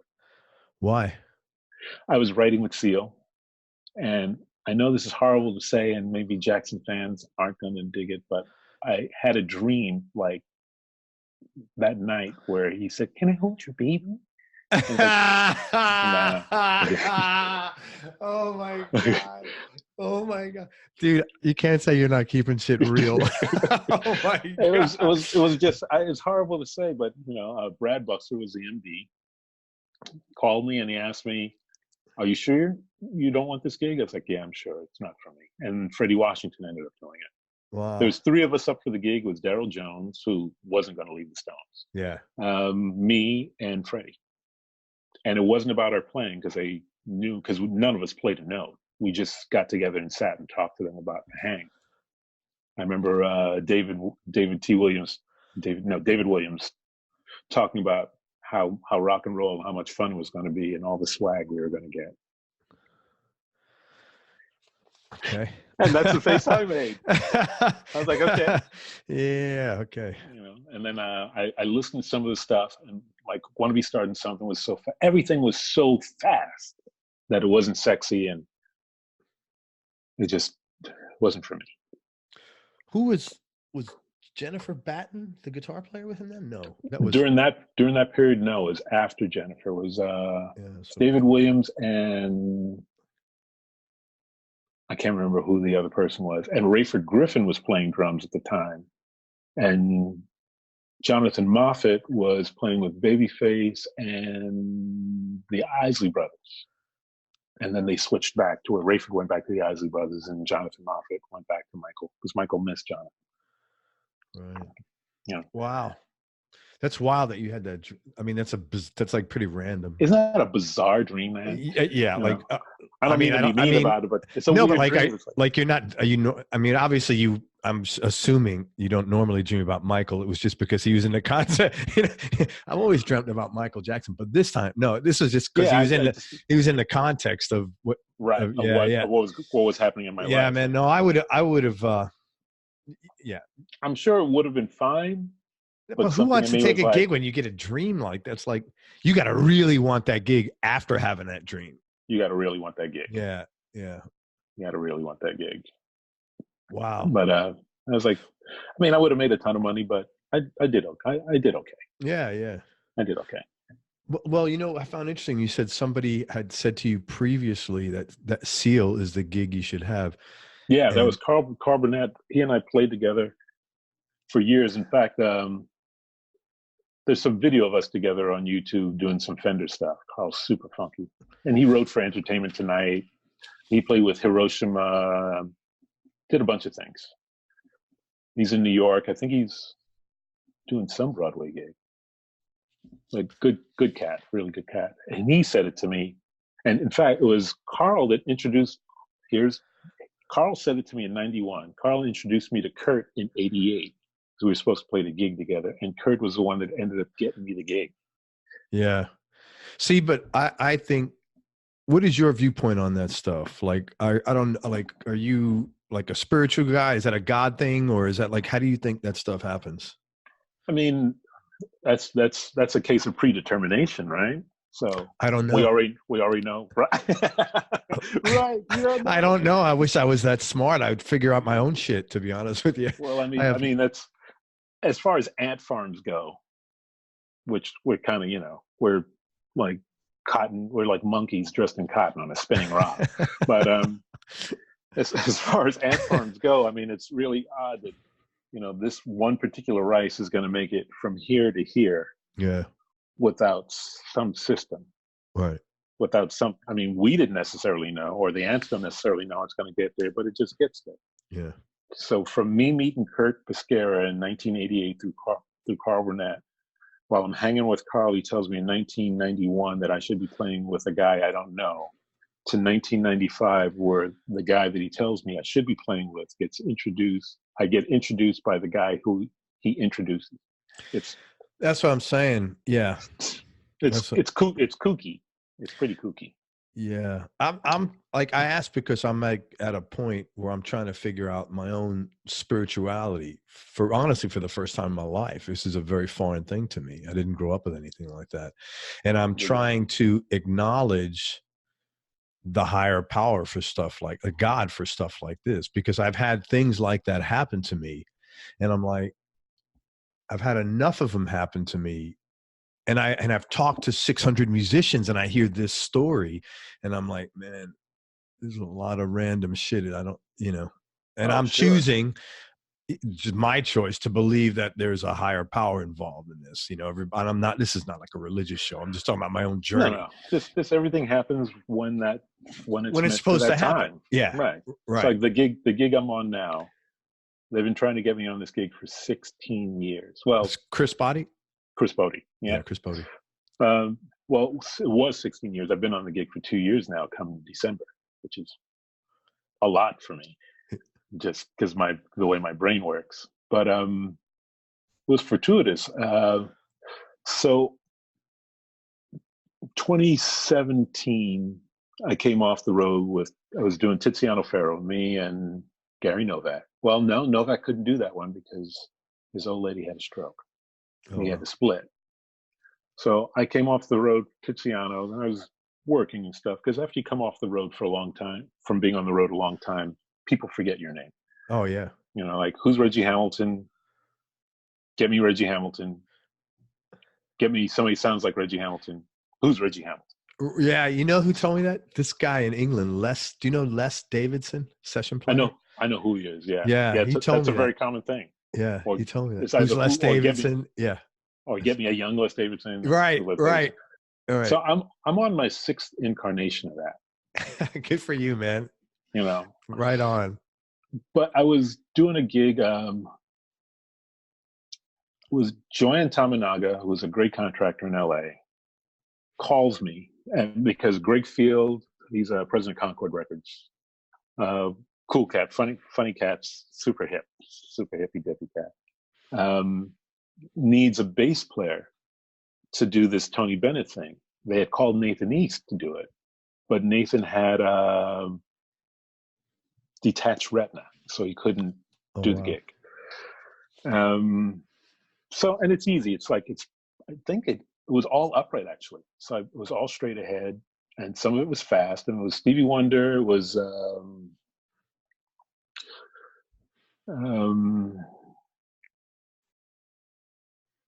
good gosh, I'm trying to think.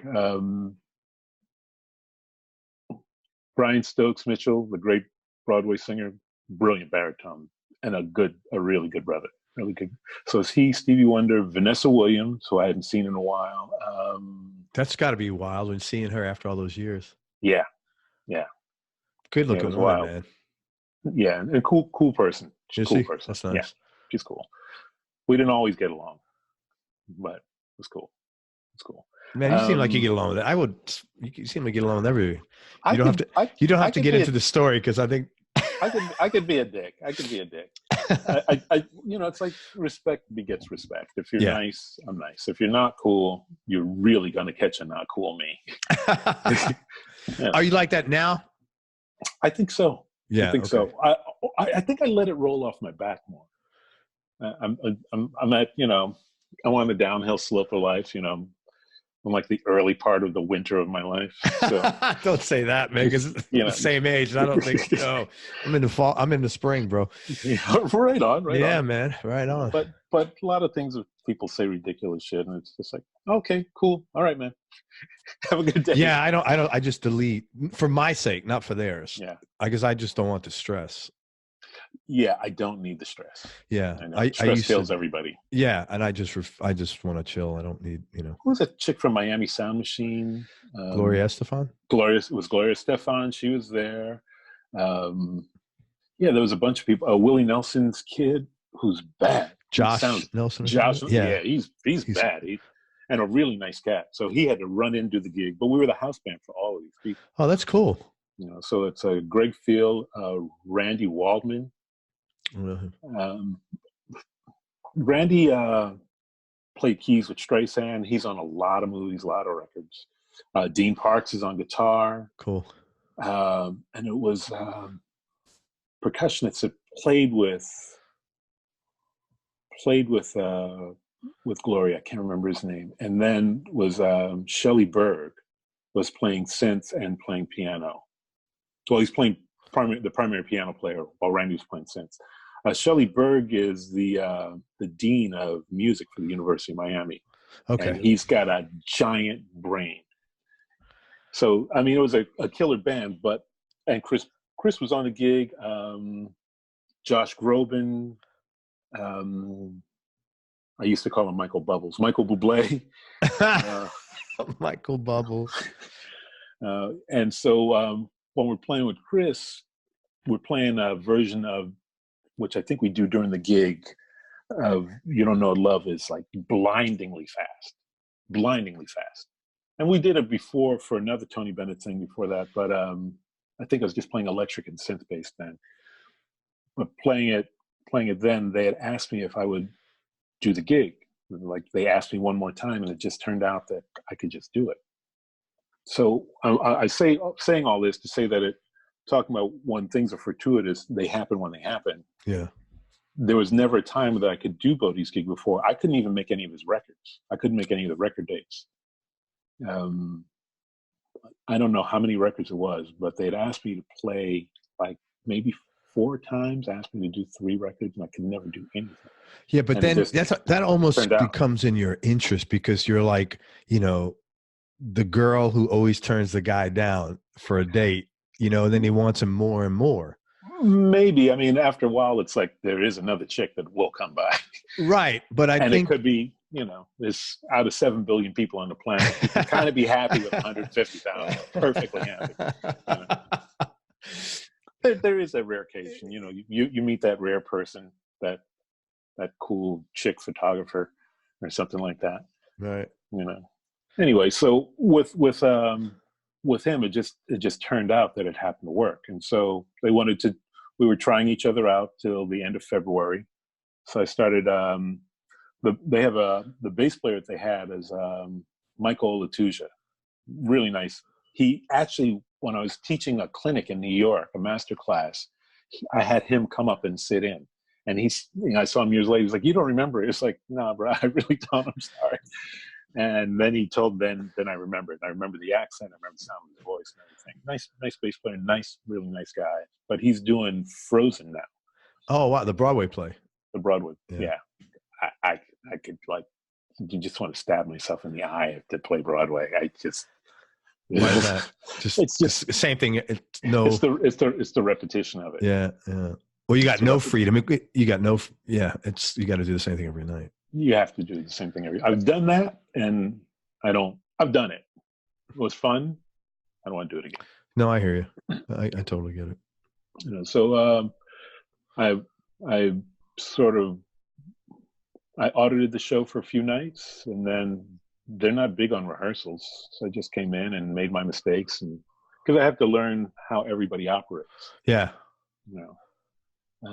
No, so your rehearsal was what, like sound check, I guess, or something? Yeah. Yeah. My rehearsal was sound check. Yeah, that happens. And then we were off to the races. Man, but you can do that with PBS top special guys, that next month. Yeah, I guess. Oh, come on. Yes, I mean, I'm not trying to humble brag or anything like that. It's just, you know, it can vary. Sometimes it can be an absolute disaster. On the Johnny Hallyday gig, the bass player they had, I don't want to mention his name, and he's a great bass player, but after 4 weeks, they fired him for some reason. He couldn't get to the music. I don't know if he wanted to not be on the gig or what have you, but they let him go. And so Abe Jr. called me. I was at a session doing something. He's like, "Can you get here right now?" I was like, "What's the matter?" He's like, "Can you do this, Johnny? You have some time for the next couple of months?" I was like, "Yeah, I mean, I've got some stuff I can cancel." And so I get over there, and and I have a week to memorize 35 songs. That's a lot. It was a lot. And I remember the first day Johnny walks up, he said, "You know, you're just auditioning." I was like, "I'm auditioning you too, motherfucker." Good for you, like man. That. Good for you. Like, I got to decide if I want to be here. Yeah, yeah. And it turned out to be, I mean, I did 4 tours with him. That's awesome, man. With 3 different drummers. Abe wasn't on the gig the whole time. Abe did the first 2 tours. And then Abe recommended Kurt Bascara for the 2000 tour, but Johnny was mad that Abe left. And I got to go play Paul McCartney. Sorry. Yeah. Right. I got McCartney. And Brian Ray was playing guitar with Johnny. Oh, so he left too. He left too. To go play with Paul McCartney. Did he do the 2000 tour? Yeah, Brian did the 2000 tour, and he left afterwards and did McCartney. And then the 2003 tour, it was a young Canadian cat, Regent Lachance. Lucky Lachance. Oh, he would always like, he would drink anything. It was like turpentine, Heineken, nail polish remover. Sure. Oh, sure. My God. But Johnny got mad at Abe and wouldn't hire Kurt. So he hired Alfredo de los Reyes, Wally Reyes, who used to play with Steve Winwood. And I think he plays percussion with Chicago now. He got mad at Abe because Abe didn't come back. Yeah. That happened to me. Kitaro got mad that I didn't come back and didn't pay me the $5,000 he owed me. Holy shit! Who else did I meet? I talked to someone else that played with Kitaro. I'm gonna say. Hang on a second. Well, Steve Bailey did. Who was the? Here goes. John DeFaria from Miami. Do you know John? He's an LA I don't know cat. John. Maybe he did it after or before, but not while I did it. What does he play? Guitar? Yeah, he's a good guitar player. Yeah. So he might have done it after Barry Coates did it. Yeah. Yeah. But that happened. So Wally did it. Wally Reyes did it. Alfredo. And then the 2003 tour, Kurt Viscara, Kurt and I did it. Then Kurt and I went to Eros in 2006. What was that like? How did you guys get that gig? He's over in Italy. Well, yeah, and Johnny's in France. We got it through a guy named Saverio Principini who worked for Dude, Bosco you're like Rossi. The accent. You got it. You got it down, man. You're like happening. You want to say the cat's names right. When in Rome. When in Rome. Literally, I guess in this case. Drink wine. Yeah. So we got the gig with Eros through Saverio. Vinny and Michael Thompson played on the Eros records, and Landau played on the Eros records.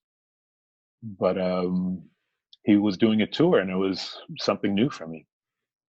Because the United States, it changed. I mean, I don't even want to name, because there's so much I can name. There's so many people I know. I'll say it in private about who these people are and how they changed the business. But I make more playing jazz than a lot of these cats make playing pop.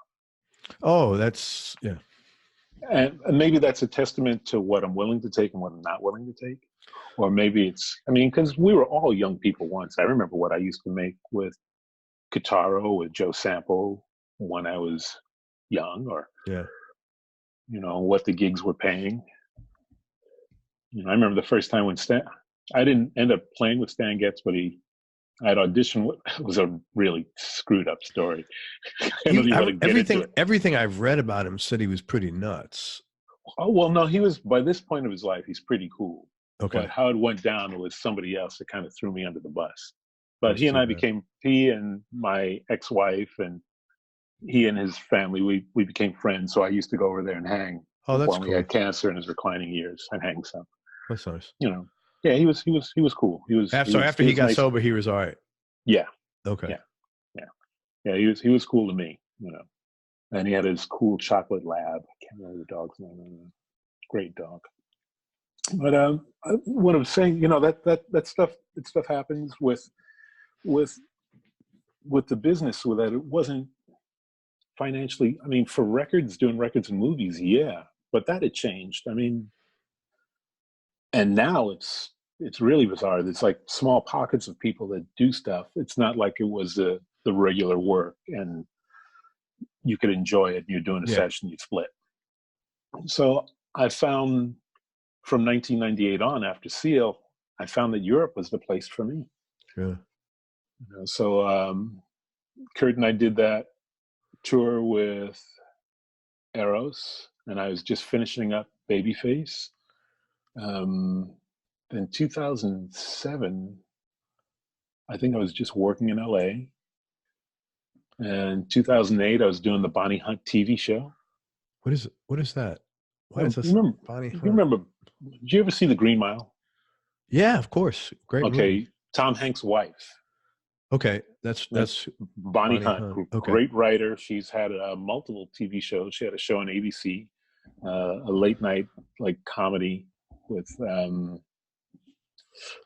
can't remember who was in that show. And then she had a daytime talk show for a couple of years. You were the house band on that. I did 2, I guess 6 months is a season, right? So we did 2 seasons. The musical director was Nicholas Pike, who was a film composer, basically.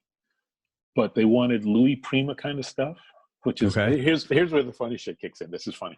So Nick Pike is playing an Ensoniq keyboard, playing samples of a trombone. But the rest of the band is live, and Nick is not really the greatest keyboard player. So it's like, wah, wah, wah, wah. So all this shit's going on national television. Mike Nelson's playing saxophone, and he's playing the crap out of it. Che Alara is playing keys, who's a film composer, and he's the guy that's usually the MD for the Latin Grammys. And Nate Morton is playing drums, and Nate, he's a drummer on The Voice now. Oh, cool. Who I met in '93 when we were out with Bette Midler. Sonny Emery, Lenny Castro, and I went out drinking, went to Wally's. Lenny Castro is another Bronx dude. Oh, yes, he is. Yeah. And awesome human being. He helped me get the gig with Joe Sample. Oh, that's cool. Yeah, I had him on here. He's a funny guy. Yeah. Very funny. Lenny, Mike Landau. Was Haslett playing at the time? And Carlos Vega, who was really nice to me, helped me get the Joe Sample gig. But yeah, Lenny and I did Bette Midler tour. So Lenny, he's done a lot of gigs, man. I mean, yeah, Toto, Stevie Nicks. He was supposed to do this. He was up to do the Stones thing, and he thought he was going to split that, and it never came to fruition. He did the record, so you know. But you know, back to that. After that, I went back to Europe with Eros. Because Eros toured around the world. He was an Italian artist who toured around the world, not just in his country. Then I did a gig with this guy, Tiziano Ferro, who became super popular in Italy. And I've done multiple tours with him. Great guy. His stuff is more R&B based, where Eros, once you listen to him and once you know who he is, because he would take all these guitar solos and he'd sing. His voice would be like, kind of that kind of thing. It took me for freaking ever to realize that he was trying to be Al Jarreau.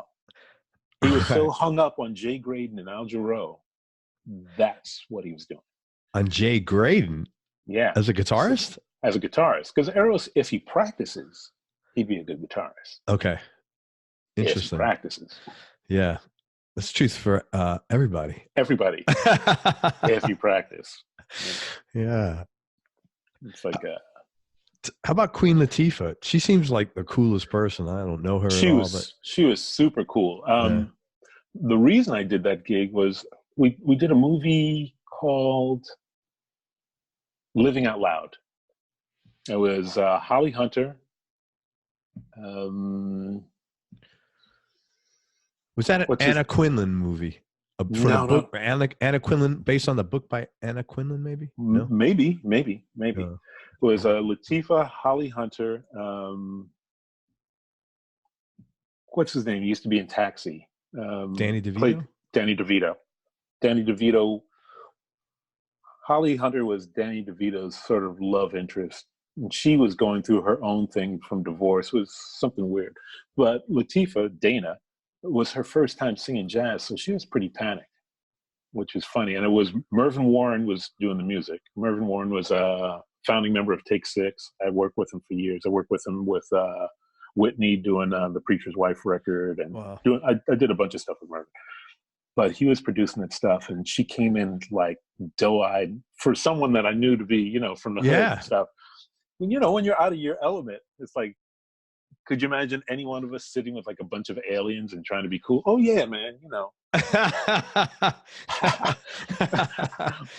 Yeah, it's gotta be weird. I deal with string theory all the time. You're like, what? You know. So yeah, lasers. But we did Lush Life, the first version of Lush Life we did, and some other tunes, and that was her, I guess, her first foray into acting as well. And really? She just knocked it out of the park. Yeah, she's just such a talented woman, man. She is. I played on I only played on a song on the movie. It was Bringing Down the House with her and Steve Martin. She was great in that. And then I did some live gigs with her. You know, I couldn't do the first tour, so, gosh, my memory. Your memory is awesome, dude. Come on, Derek Hodge ended up playing the tour, who's crushing it. I just saw him at Monterey Jazz Festival, and he's got his own band. He's killing. He's at the Get Me Derek Hodge stage. Yeah, he's at the Get Me Derek Hodge stage. Right. And so I came and I would sub on some gigs. And then when it came around again, I would sub on some more. Mm. And once she was just doing spot dates, then it was easy. Oscar Seaton was playing drums. Rick Zuniga, who used to play with Stevie Wonder, was playing guitar. You know who cool. Rick is? No, I don't. Oh my gosh! Talk about a bad bebop guitarist. Rick Zuniga plays all the guitar. You remember Do I Do? Stevie Wonder? No. When I see you on the street, my body, do I do? And Dizzy Gillespie plays a trumpet solo on the record. I don't remember that track. It was a big pop hit. Rick is playing guitar. That's where Stevie stops, and when it's time for Nate Watts to play the bass solo, he's like, "Come on, man! Nate's playing by himself, man. Nate's playing by himself, man." And this is all. And that's in the record. Oh, that's cool. I love when they leave stuff like that in. That's really cool. And then the bass solo happens. But Rick, I met him with Paul Goldberg in '87, and we were playing fast in Atlantic City. In LA. Oh, in LA. Okay. When I first moved to LA. Yeah. When I first moved to LA, like this is like June. No, because Paul came after me. So that's '88. I'm sorry. See? Oh, Mine's come on. a terrible thing. 3 seconds later, you fixed it. Come on, man. Yeah, yes. It was '88, and that's the first time I had heard Rick, and he's badass.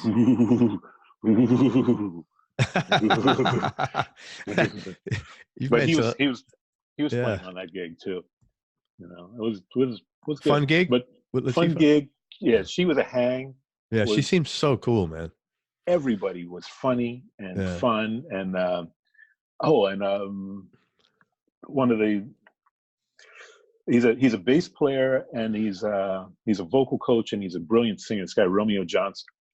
He was one of the vocal coaches for The Voice, for Idol, stuff like that. And he used to play bass and sing background for Sheena Easton. Oh, wow. But he was on the gig also. And he is an amazing storyteller. Like, you'll have milk coming out of your nose, like, in no time. He's one of the funniest dudes I've ever, aside from being super talented, he's one of the funniest dudes I ever met in my life. That's cool, man. We had one scene where it was Charlotte, who sang with Whitney. Charlotte brought this young guy around, and he was talking about how cool he was at boxing. And maybe the keyboard player brought a girlfriend, and so the two of them were, boxing, and she clocked him twice. It was like, whoa. It's like this little tiny girl, but this dude talked about how he could throw. Holy! And she was like, pop, pop. And Romeo would tell the story, and we were like dying because we could see all of it go over again. We just watched, because it's like incredulous to see, like some little girl who's, maybe into Hello Kitty. Just beating the crap out of this dude, knocking his clock, cleaning his clock out. It's funny stuff. Sorry. No, it's all good, man. Weird memory. Having a moment. That's all good. Yeah, it was pretty funny. Tell me, like, knee-jerk reaction, top 3 musical experiences. Top 3 musical experiences, knee-jerk reaction. Freddy Hubbard, 1992, at the Baked Potato of Pasadena. John Leftwich was doing the gig, couldn't cover, asked me to cover. So it's Ralph Penland, God rest his soul, Kenny Garrett, Antoine Rooney, Wallace Rooney's brother, who's a great saxophone player and great guy. Freddie, myself, and it was Todd Cochran who used to produce Freddie's stuff. But that night, Childs was in the audience because I told him I'd be there. He came and sat in, and Freddie made Todd sit out the whole night. Oh. Not like Childs sat in for a tune. Childs went to get up. He's like, no, stay. Todd, go back to the bar. Ooh. And the band was ridiculous. It was killing. And my amp blew out that night. So I played half that's the a night. baked potato. They should have another one. No. My ex-wife had to go back to our pad and pick up another amp. The baked potato didn't have a backup amp? Not the Baked Potato Pasadena, because it was a bigger venue and it was a whole different vibe. It's different from the club on Coin. Okay. And so I played most of the night with just a microphone, and I hiked the strings up. And we played all the tunes, and it was happening. It was happening. And a friend heard Freddie say, "Bass player's a motherfucker." That's cool. But the friend didn't know. Freddie didn't know the friend was there, so that made me feel good. Yeah, like, that's great. Freddie Hubbard's happy with me. I'm cool. That's very cool. And I did gigs with him off and on. It was cool. Seal, that gig where we were all drinking, because the band is just perfect. Band is just perfect. And third one off the top of my head, I'd have to say, it's funny, I was thinking it was a Stanley Clarke gig, same period, and it's Jerry Brown on drums, Darren Johnson on keys, Stanley, me, and George Howard on saxophone. And I think Mickey Howard was a singer. And she did her show, and then it was George and Stanley doing their thing. And then Stanley and I had a solo together. So that was cool. That's really cool. I think I have video of it somewhere. And my G string's out of tune, but I couldn't tell because he's so fucking loud. He's the loudest musician there is. No, Stanley Clarke. Stanley Clarke's the loudest musician there is. The only guy that, but it hurt when I played with him because of the pitch of the instrument, is Dick Dale. You know what Dick Dale is? Yeah. King of Surf Guitar. We were doing a gig. So, a killer band. So it's Dick Dale, G.E. Smith, Kurt Biscara, wow, Jimmy Vaughn, and was this like some sort of a ceremony or award? It was a Fender thing, and and it's a man from ZZ Top, Billy Gibbons. Billy Gibbons. Wow, that's the band. And Dick Dale starts to play, and it's so loud I actually jumped. Wow. Because you've been around the block, man. I've been around. That was loud. That was loud. And he only had half of his rig. It was like, think of it like 10 Fender Twins pointed directly at you. You know what? I just dawned on me. How did nice man? How did Stanley and you split bass stuff? Well, Stanley played either piccolo bass, which is an octave higher, or he would play what he called tenor bass, which had a high C string. So it's tuned A, D, G, C. He did the same with Jimmy Euro, with Armand Sabaleko. I mean, most of the stuff I did with Stanley was in the studio. Yeah. So I did some touring with him. We played a lot of duets together. We played upright duets together. He has this fingering technique that he uses when he plays with both hands that I probably acquired from listening to him so much as a kid. Are his hands massive? Because he's a really tall guy, isn't he? People say they're massive. They never seem that way to me. I mean, let me see. Are you big? How tall are you? Pardon me? Pause. We just met. What are you talking about? How tall are you? I'm 6 feet. Okay, let me see your hands. Yeah, so your hands are bigger than average. Yeah, for sure. I mean, so I mean, you know, he had the way that he play. When you see him play, it's almost like a violin technique. If you're playing traditionally, right? You're not on upright. On upright. Yeah. If you're playing traditionally on upright, so you're beating up your tendons to try to maintain this position. You're playing violin technique, but you're still on the balls of your fingers. Yeah. And then you could play on the pads as well for a different type of tone.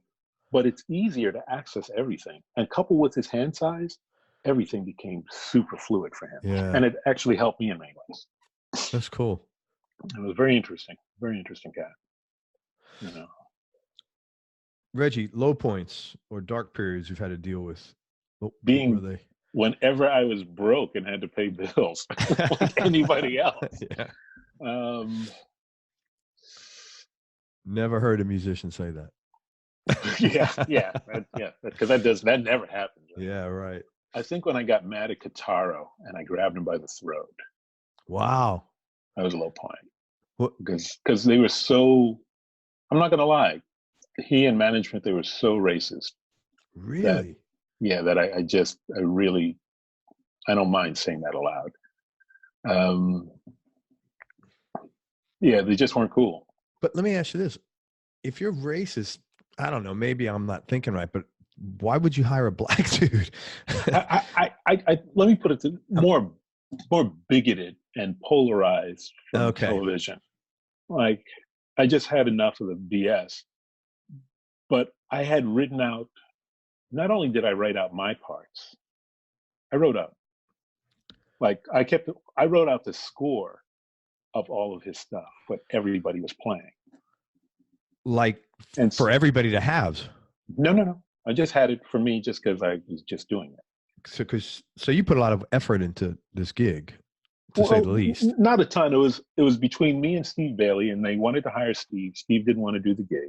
So I got the gig, and I got it through drummer Casey Sherrill, who teaches at Berkeley, or who used to teach at Berkeley. Bad cat. He used to play with Jean-Luc Ponty as well. Okay, yeah. I think he's on Enigmatic Ocean or stuff after that.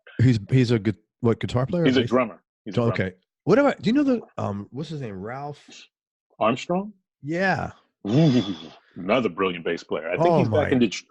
He's back in Detroit. Oh, yeah. He played with Mahavishnu because he's on the Apocalypse record. So he played with early Laughlin. Ponty stuff.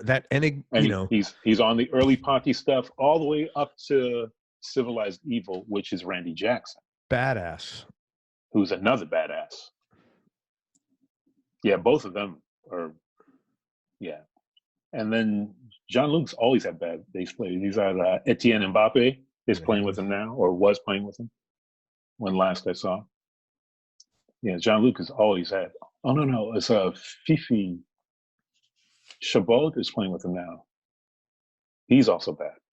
Dude, you're like an international spy in your part-time. That's how you know all these names. And that's how you recall. Now I'm seeing the full picture, man. You're a spy. You're a man of mystery. Yeah, but I forget. I have so much crap in my head now that I forget tunes, like standards. Like the cats will start calling tunes. I'm like, I'm sorry, I don't remember what that is. I can't tell you what key it's in. I can't tell you what the changes are anymore. It's like, so there are pockets of stuff. Yeah. It's like old timers disease, I guess. Yeah, but so you were saying about Guitar? it was such a drag, but I made some really good friends. There, like there's a violinist named Charlie Bisharat, who I used to work with in LA in studio scene, and he was playing with the two sort of fusion. I can't remember.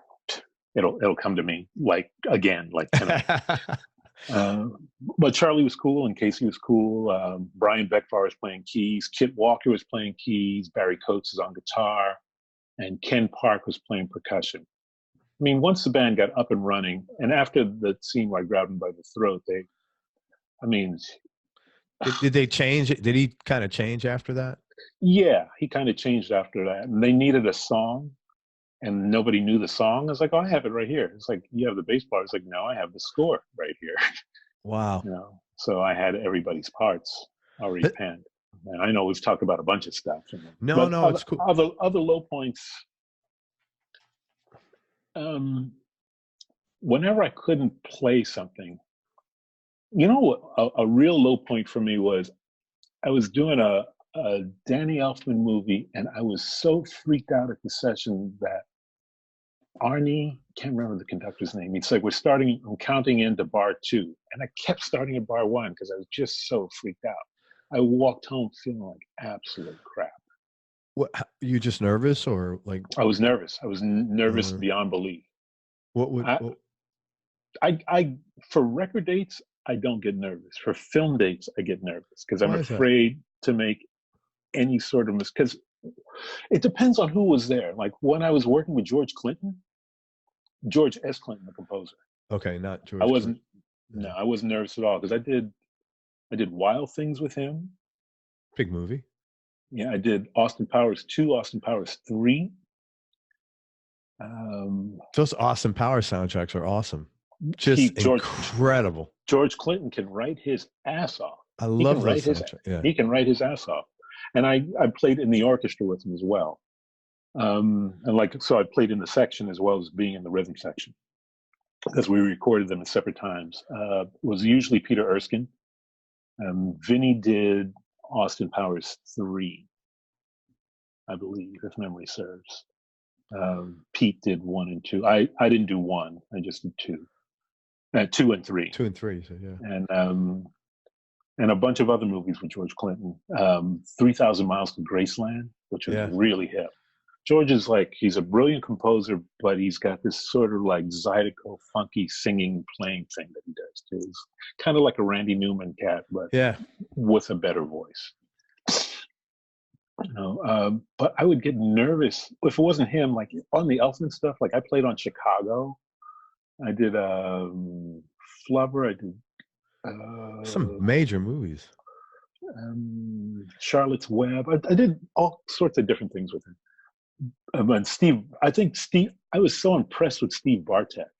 You know, he's the guitar player for Oingo Boingo. No. He's also Elfman's orchestrator. You know, they work. Elfman was from Oingo Boingo originally. Right. Yeah, He's a lead singer in Boingo. And Johnny Vatos. Shout out to Johnny Vatos. He's a good cat. But I was nervous for that guy that day, and then for some stuff, because some of the stuff was just flipping hard. One time Bartek brings a chart over to me, and it's different. It's a different meter every bar, but it's not like 916. Yeah, it was like 916. It wasn't a bar. 916, 532. So they're not even in time signatures that you ever play in. Signatures that you seldom play in. You'll play in them, but not always. But there's a lot of them, and there's no 2 bars that are alike. And he's like, "This is the best way I could write it. Sorry." And then he just walked out the room. So I mean, I've had some stellar moments, and I've had some moments where my self-doubt have really screwed me. But it's me that did it, so I don't. It is what it is. Right. Yeah. You know, it's like I know I can play the bass. There's some times where I might have played out of tune or something like that because I was just. It's not that I was out of my. Man, you're human. You've played this is law of numbers shit you're talking about. Yeah. You know, you got a million. It's gonna statistically it's gonna go down. It's gonna happen, man. No matter who it is, you know, Jean-Luc Pont, whoever you're talking about, you got X numbers. But I tried to, you know, that's me trying to be superhuman. You can't. You got to give yourself a pass on that. You can't like. Or I don't. You can't say that's a low moment, man. I made a mistake. You're saying I made a mistake. It's how I felt about myself afterwards. I get that. And I mean, sometimes that would cost me work. Yeah. You know, sometimes that can cost you your career messing up in the studio in LA. Right. You know? So there are other moments that were low, but for the most part, my life, it's been. You know, being alone as a kid. Yeah, that's what I was thinking of. It's a low ass moment. Yeah, right. So after that, if you can survive alone and come to terms with who you are, you can brave anything. Is your mom still around? No. Oh, sorry, man. She passed January 5th, 2005. Sorry. And Dad passed October 15th, 1990. Oh, wow. Dad died young. Yeah, he was 52. Wow. Lung cancer and 5 strokes, and he never weighed more than 164 pounds. Holy smokes, man. Yeah.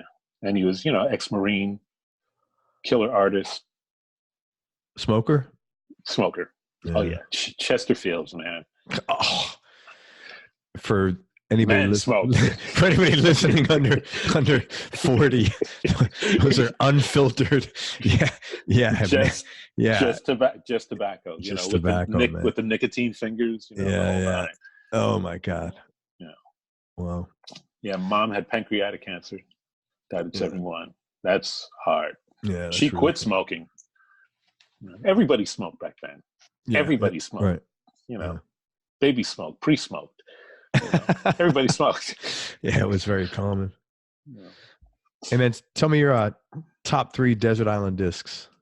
Top 3 desert island discs. Just for now, because that could change. Lyle Mays, his first solo record.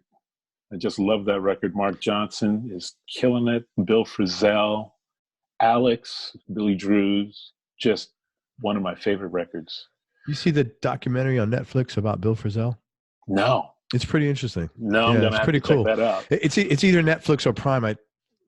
Maybe it's Prime. It was on Amazon Prime. They tend to have more music, so it was pretty interesting. Okay, I'll check that out. I love Bill. He's just, man. Yeah, pretty interesting.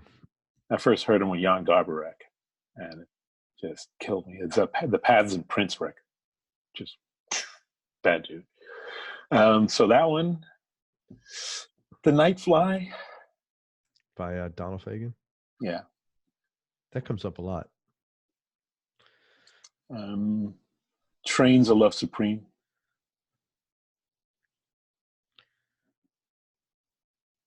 It's a big record for me. Yeah, great record. There are other records that I love, but if I'm stuck with three, I mean I could forego The Night Fly. That's racist, man. For Beethoven's Fifth. Okay, yeah. So you got a pass. Yeah, there's Beethoven's Fifth with Herbert von Karajan conducting Berlin Philharmonic. It's the first classical record I ever got. I was 6. You're a musical. Your knowledge and your history is deep, man. Well, it's. I just like a lot of stuff, you know. I remember, like, what helped me to play with Thalia and Enrique Iglesias and Ricky Martin. That's a tough gig, Enrique. Well, actually, it was, the producer was, he lives in Florida, really nice cat. His name escapes me right now, but they called me to play upright on one tune on a record. And I had my electric on the contractor asked me to just throw an electric on my back. And I did, and one song turned into 5. Nice. You know, it was like a... So you didn't tour with him? This was just studio stuff? Yeah, just studio. Yeah. Thalia, I did a TV special with.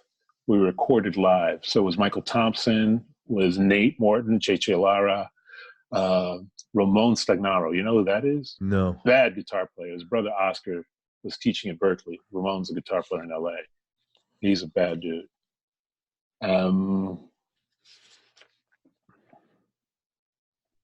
Yeah, it was pretty happening. But I remember studying, trying to study some Latin stuff. It's like, I'm not super at it, but I can play it. But I did want to study it some. And, you know, growing up in New York around the Puerto Ricans, you're going to hear some music all the time. Yeah. But to really be engrossed in it, you know, like, you have to get out and play it. You know, yeah, you got to study it, man. It's not like playing with, you know, and like Gonzalo Rubalcaba or Gonzalo Grau. You know, La Clave Secreta. No, I don't know. Oh man, La Clave Secreta is bad. I think the bass player is Yugoslavian. That dude is wicked bad. Get what's the name of that record?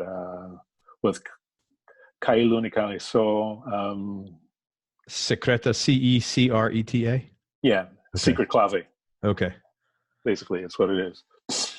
And there's some live stuff of them. I'll email it to you. They're killing it. But they're deep in, you know, and they're playing a lot of timba. But, you know, I wanted to learn it and study it, and people are telling me, you don't need that, you're doing this. I'm like, you never know. You never know. No. And that year that I was going through some other personal stuff, that was the only kind of music I happened to be playing. So if I didn't study, I would have been down out in Beverly Hills, man. I would have been like the worst. But I'm fascinated by music. There's no bad music. There's some crappy songs out there. Yeah. But there's no bad, right. One genre is not bad. Yeah. There's, you know, they'll talk about the new music today. I was listening to here, I have it right here. What was I?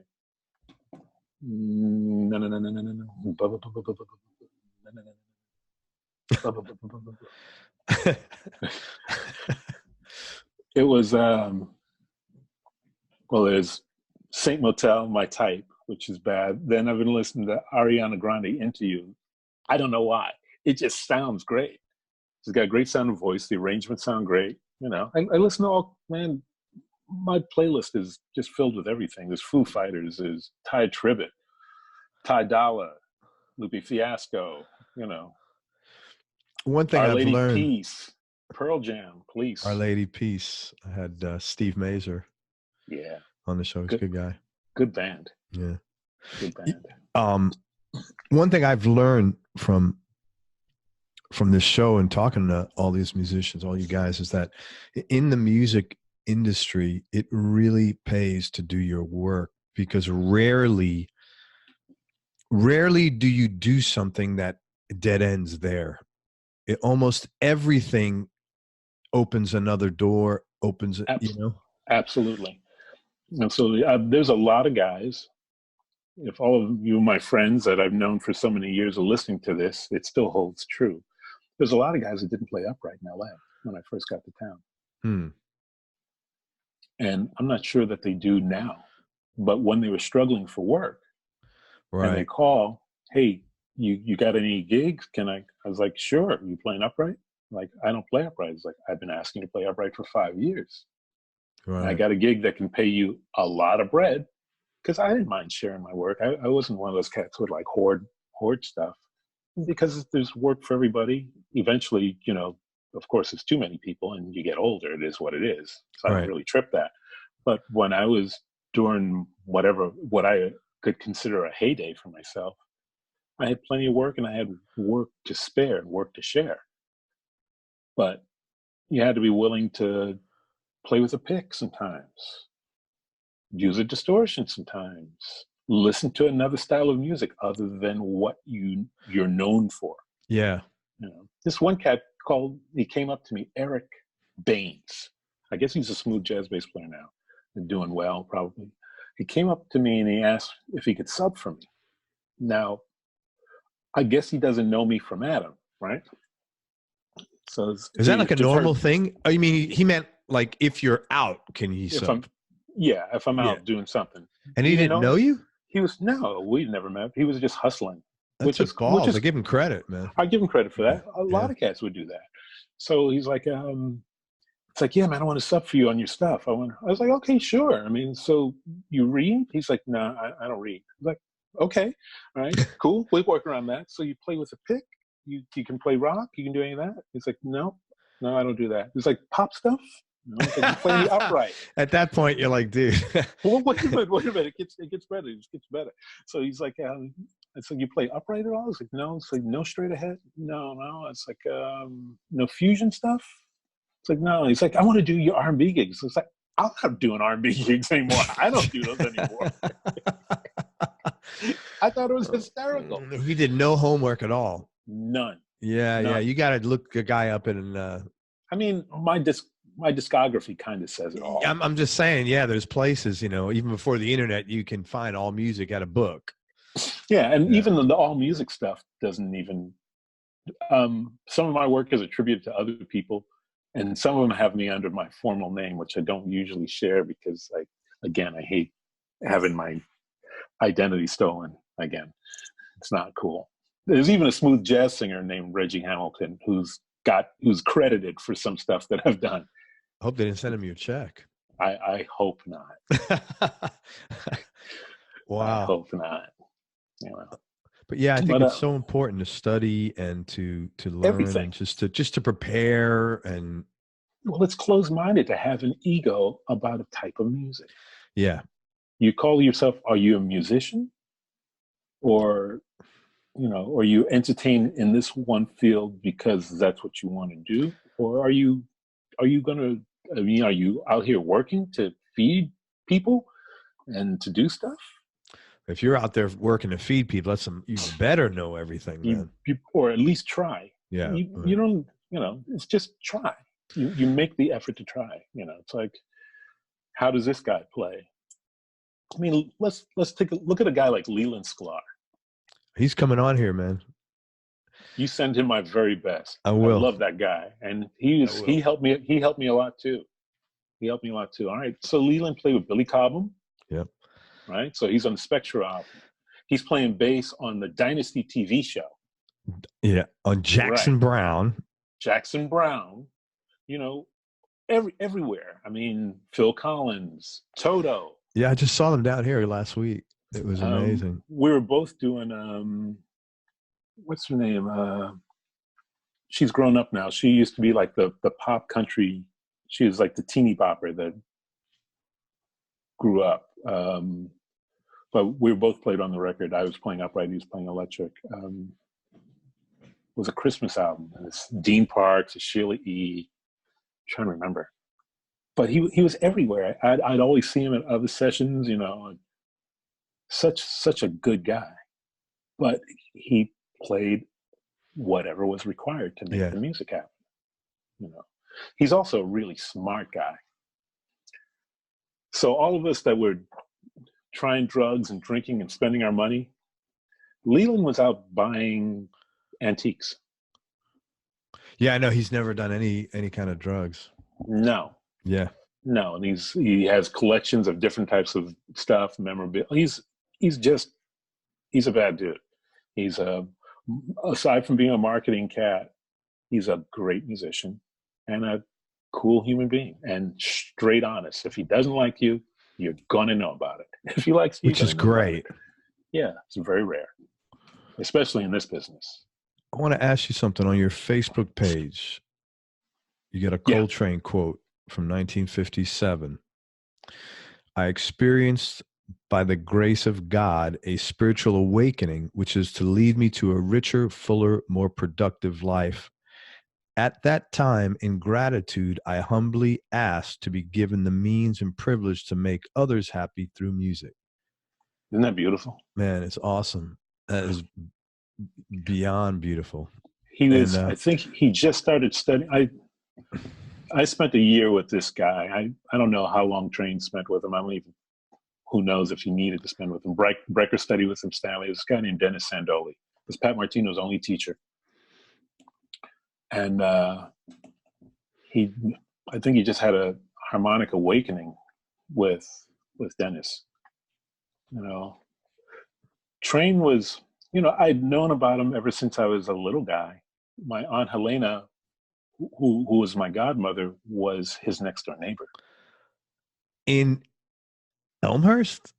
Well, I lived in Elmhurst, but Train was he in Philly at the time? Or, okay, I was going to say. Aunt Helena lived next door to him, and she could hear him practicing all the time, and said he was the sweetest, kindest man. You know, and it's the others.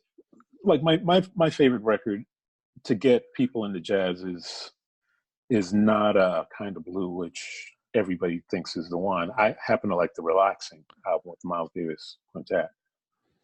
It's just a beautiful record. So I listened to that a lot as a kid, you know, working, steaming, relaxing and cooking. And so Train has a special place for me.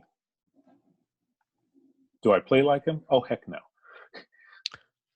Heck no. But what does that quote mean to you? Well, for me, it's like, for him, knowing where he was at that point in his life and for the changes that he had made, you know, to where tone is not about me showing how big my rod is or how big my balls are, and not showing off to how, maybe that's why I don't solo as much anymore. I wanted to make music that felt good. And whether it was mixed meter or whether it was 4/4 or whether it was playing a gig, you know, some waltz of some dimension, I wanted to be palatable for the listener. It can be super complicated, but can still appeal not to the right listener, but to every listener. And that's where it's a case of music versus songs, because some people will write stuff that's complicated that means nothing musically. It's funny, I just sent a message to Matt Garrison a couple of days ago, so I hadn't talked to him for a while, and I was listening to him. While his music is complicated, or his solos are complicated, his phrases are so beautiful and so eloquent inside the music. I've heard some guys who play beautiful phrases by themselves, but inside the music it was just, I can't sing it back. There's there's no amount of, I don't have enough gray matter in my brain to retain that stuff. Yeah. And there's a way to make it musical and still appeal to you and to your audience. Because if you're playing music just for you, don't make records. Don't bother. Thank you, bro. Don't bother. If you're playing stuff, you don't care what the audience is thinking. They're your buying public. They're your constituents. The group out there is your demographic. Now, if they happen to like that stuff, great. But for me, music is way more than that. Train, while harmonically became very complex, there's still a beauty and a pureness to his playing, and he's really thankful. The fourths, there's like 4 tunes on the Train record, but there's really only 3, and the 4th one is all the sound that he wrote. That was my interpretation of it. So as a kid, I'm reading through the song. So this guy, his 4th song is not even on the record. It's him giving thanks for his spiritual awakening. It's deep. Yeah, man. When I saw that,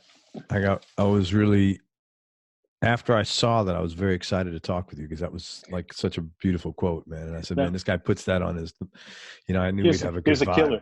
He's 30 when he writes it. That's pretty intense. He's 40 when he passes. Yeah.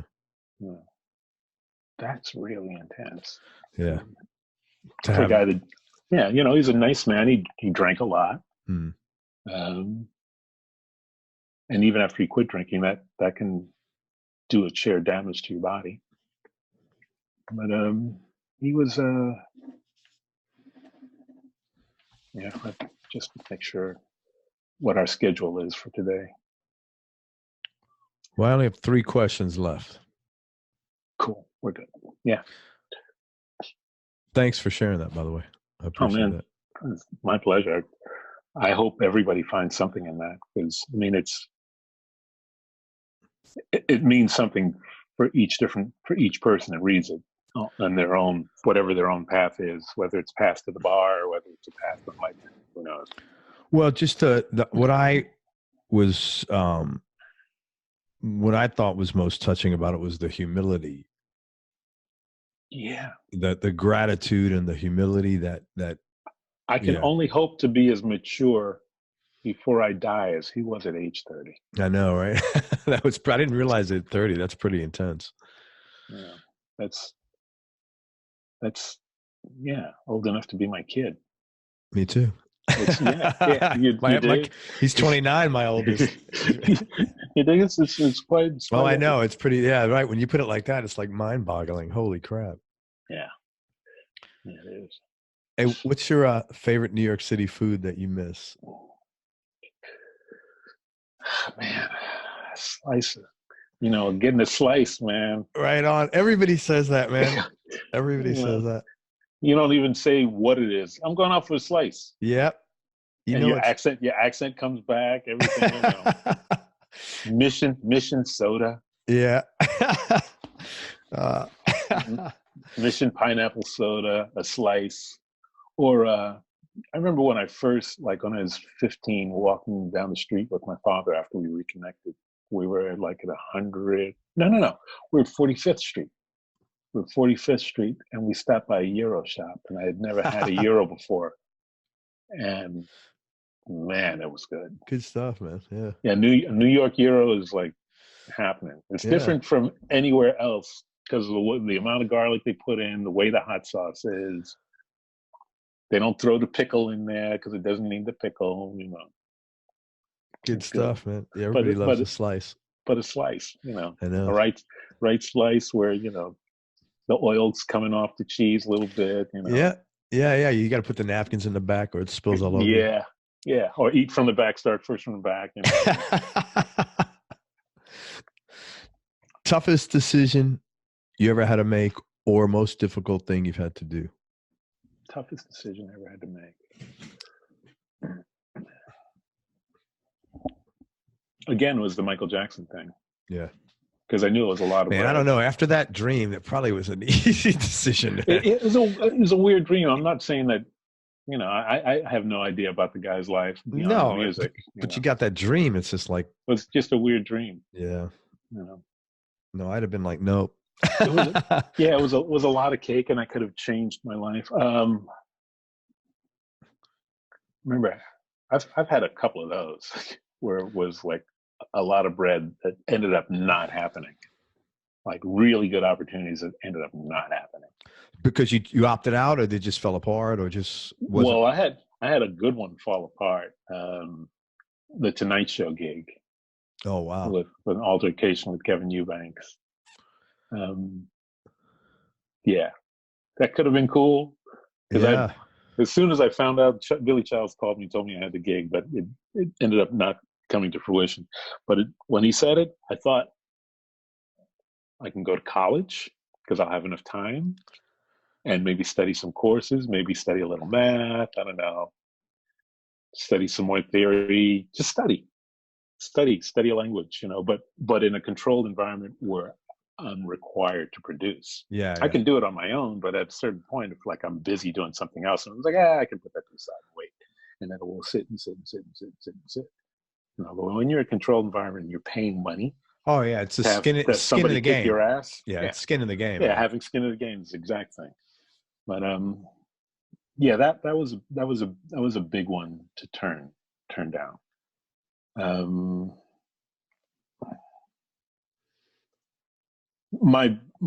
I do wonder what my life would have been like had I attended school. So there's a buddy of mine, a great bass player. I posted a clip of him on my page, Douglas Mapp. He used to be the president of the International Society of Bassists. He was a sub on for the Philly Orchestra, played in Delaware Symphony. He's head of the jazz department at Rowan University. So he went to PMA. We both studied with Neil Courtney, but his work ethic is so much stronger than mine.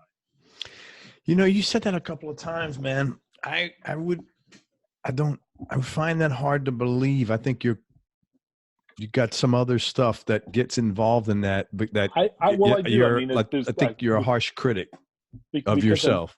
Because I try to do so many different things, but when my off time kicks in, most guys, when their off time kicks in, they just continue to practice. When my off time kicks in, I escape. Yeah, but you know what? I'm working to be like that because it's so much healthier. It is. It's so much healthier for the age I am, and maybe genetics plays a part, but you know, I have the creakings in my knees and stuff like that, and there's pains, and sometimes I just lay out and just get fat and eat and enjoy myself. But yeah, I'm trying to keep stress free. Yeah, good. Man. You know. Totally. And I wouldn't want to practice just one thing. I did a lot of practicing when I was young, and I guess I'm kind of just chilling now. Yeah, I mean, yeah, you know. It's called days off, man. And I'm saying this out loud for my benefit, not I'm talking about taking years off. But what's wrong with that? There's really nothing wrong with it. It just takes you. It takes a second to good for you to get to that emotional state. Yeah, man. It's good for you. Now I'm getting to the point where I want to practice again, you know, and I'm starting to, which is nice. So there's things I'm finally hearing. I wasn't hearing anything for a while. Like I could do all the gigs and I could be creative on them and keep them fresh and alive. But for me, I wasn't hearing anything. I was writing pop tunes or writing songs, not writing compositions. So now my brain is starting to work. I was working on a double bass concerto, but I got disenchanted, and I never even took it off the website. But it was like I have pieces of the first and second and third movement, and I'm just raspberries, you know. Hey, if it makes you feel any better, almost every musician that I've spoken to goes through that. Oh yeah. It's normal Oh, because oh like you're yeah, doing oh, the yeah. same Oh, thing. no. Oh, Yeah. that I know. It's just Yeah. Yeah. just when for yourself, you want to You keep lose your progressing. mojo after a while. It's like, hey, Yeah, man, it's like X something has to happen to, and sometimes it's just taking time off. sometimes it is. So, Hey, last question. I got to tell you, you are an awesome dude, man. I oh man, really it's an enjoyed. absolute pleasure. I look forward to meeting you sometime. Yeah, man. I'm thinking. I think I'll be down in Florida next year. Well, we're gonna have a drink and a cigar, and we'll chill. One? Okay. No, not one. I'm just saying drinks and cigars. That's cool. Yeah, That's there even we go. better, There we man. go. There you go. That's awesome.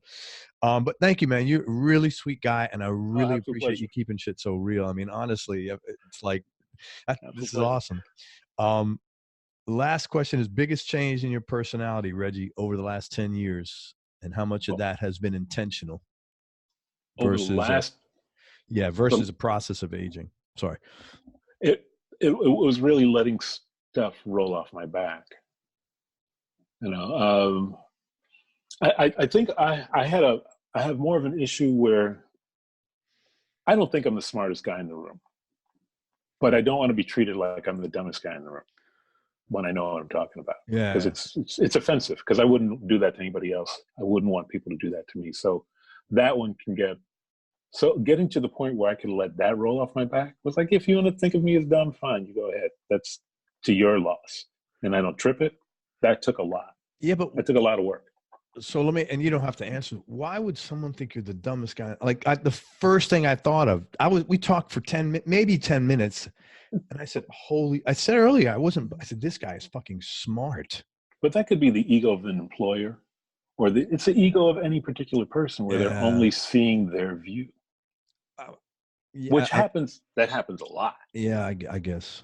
It happens a lot. I mean, you see it in the workplace almost every day. It's just the lion's share of people are willing to eat crow because they've got to do the job. I got you. Yeah, I'm a little isolated here in my bubble. Yeah, where I'm say I've got $200 in my pocket and, I'm staring at a $200,000 gig and the guy's an asshole. I'm like, fuck it. I'm out. Yeah, no, I get it. I totally get Most that. people don't quite grasp that. Somebody said something like that to me once. Well, you're going to do this gig because you need the bread. I was like, I don't need the bread. And I turned down Michael Jackson, and you're no Michael Jackson. Good for you. I've turned down a lot. I've turned down a lot. I've had some, they're definitely in other interviews. I mean, we all talk about gear and stuff, and I have some funny stories are in older interviews, but these are like some really poignant questions I really enjoyed answering. As best as I could. Oh man, I really enjoyed talking with you. There's a gas. Let me wrap this up. Hang on, and man, thanks for everything. Hang on, let me just wrap this up. No, I vibe with you a lot of the stuff you said, man. To be honest with you, I'm like, yeah, because I don't like being spoken to poorly. Yeah, I just find it hard to believe that you know what, I'm lucky. I'm not around a lot of people with egos. I think certainly all the musicians I interview, it's infinitesimal percentage. There's a lot of great guys out there. Like, and great ladies, great men out there gals, great gals, great fellas, great gals, great gals, that do service to the music. Yeah. But I can see I would be pissed off too, Well, I had a thing the other night. It's like I went to go and have some wings and a beer, a place, and there was a different bartender there, and I sit at the bar, and she looks at me, and then she goes and serves some other people. So I'm waiting patiently, no problem. And then some other dude walks up, like 5 minutes after me, and she starts to serve him immediately. I just get up, and then she says, "So would you like something?" I was like, "Nope." Yeah, I just get up and split, because I'm not going to give my money to an establishment that doesn't treat me like they want me there. Bro, I'd have been the same exact way. And I don't think it's a color issue or anything like that. But it could have been, who knows? But whether it was or wasn't, you handled the right thing. My brother runs a nightclub in Bermuda, and my mom was a bartender. And I've got a nephew that's a veterinarian. My sister, his mom runs his hospital.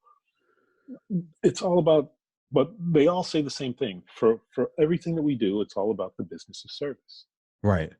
You know, you treat your clients with a kindness and a respect on a first come, first served basis. You know, sure, there might be the occasional friend that like you want to take care of. Well, like I'll go to my friend's restaurant. He doesn't come to take care of me. Sure. And I try to pay when I'm at his restaurant, you know, as much as I can, even though he fights me on it. But he takes care of his customers and he makes them feel special. He knows they're paying you. They're paying. You know, so a place that I go, and now it's not that I'll never go to, because usually I just wouldn't go back to a place again when I'm treated poorly. There are other people that I know that work there that I'll see. I'll just wait and tip them. Right, right. You know, because I still like the establishment. So I'll wait and tip them. But there are places where if I'm treated poorly, they'll never see me again. I agree. You know, it's funny because one guy ran outside. I was like, nope. I even left bread. They never served me my food. I left them a $20 tip, and I got up and walked out. And they knew I was a local. Wow. I got in the car, and he ran out to the car. Like, nope. You keep that money because it's the last 20 you'll ever get of me. Yeah, yeah. That's the only way you have a vote here in this country. That's the only way. You exercise where you put your money. And if look, you don't want to get your ass kicked, but damn, man, you don't want to be treated like shit either. Which way is the money flowing? Right. And I'm like, you know, exactly. That's what I tell my. She's like, she's like, well, Craig, you know, it's not personal. I'm like, I don't care. It's not personal. You're right, but I choose to go to another place and give my money where it's like, you know, and I enjoy paying them. Right. You don't want to go and have bad service and then give them. They expect a tip from you. Yeah, begrudgingly, like pay somebody. Right. And you had a bad time. You want to pay to have a bad time? Right. Or to pay to have a not, it's not bad. Right. You want to pay to have a not bad time? That's bonkers. Yeah, that's crazy. That's like getting a Christmas gift that you don't want. Right. Every year. Every year. You know what I mean? No, I feel you on that. I'm the same way. I feel it's the only way. I don't want my butt kissed ever. I'm not that dude ever. But just be civil. Yeah, just be civil. Yeah. In all walks of life, you know. All right, man. So what did we learn? We got to have a drink. We'll fix the world's problems over that drink and cigars, man. Or I mean, you know, it's the world's going to be here for however long it is. We could just enjoy the drink. Yeah. Let me wrap this up, man. Thank you for everything. I really appreciate it. You're working with a couple of artists, so talk about that before we go. Okay. Right now I work with an artist named Chris Botti, jazz trumpeter. Really, really good guy. Great tone, knows his audience and his demographic. He doesn't pander to them, but he gives them what they want, which is good music, a good show. He hires great musicians. He's had a lot of great musicians come in and out of the band. Yeah. He's a great band leader. He's the type of band leader that every musician wants to be when they grow up.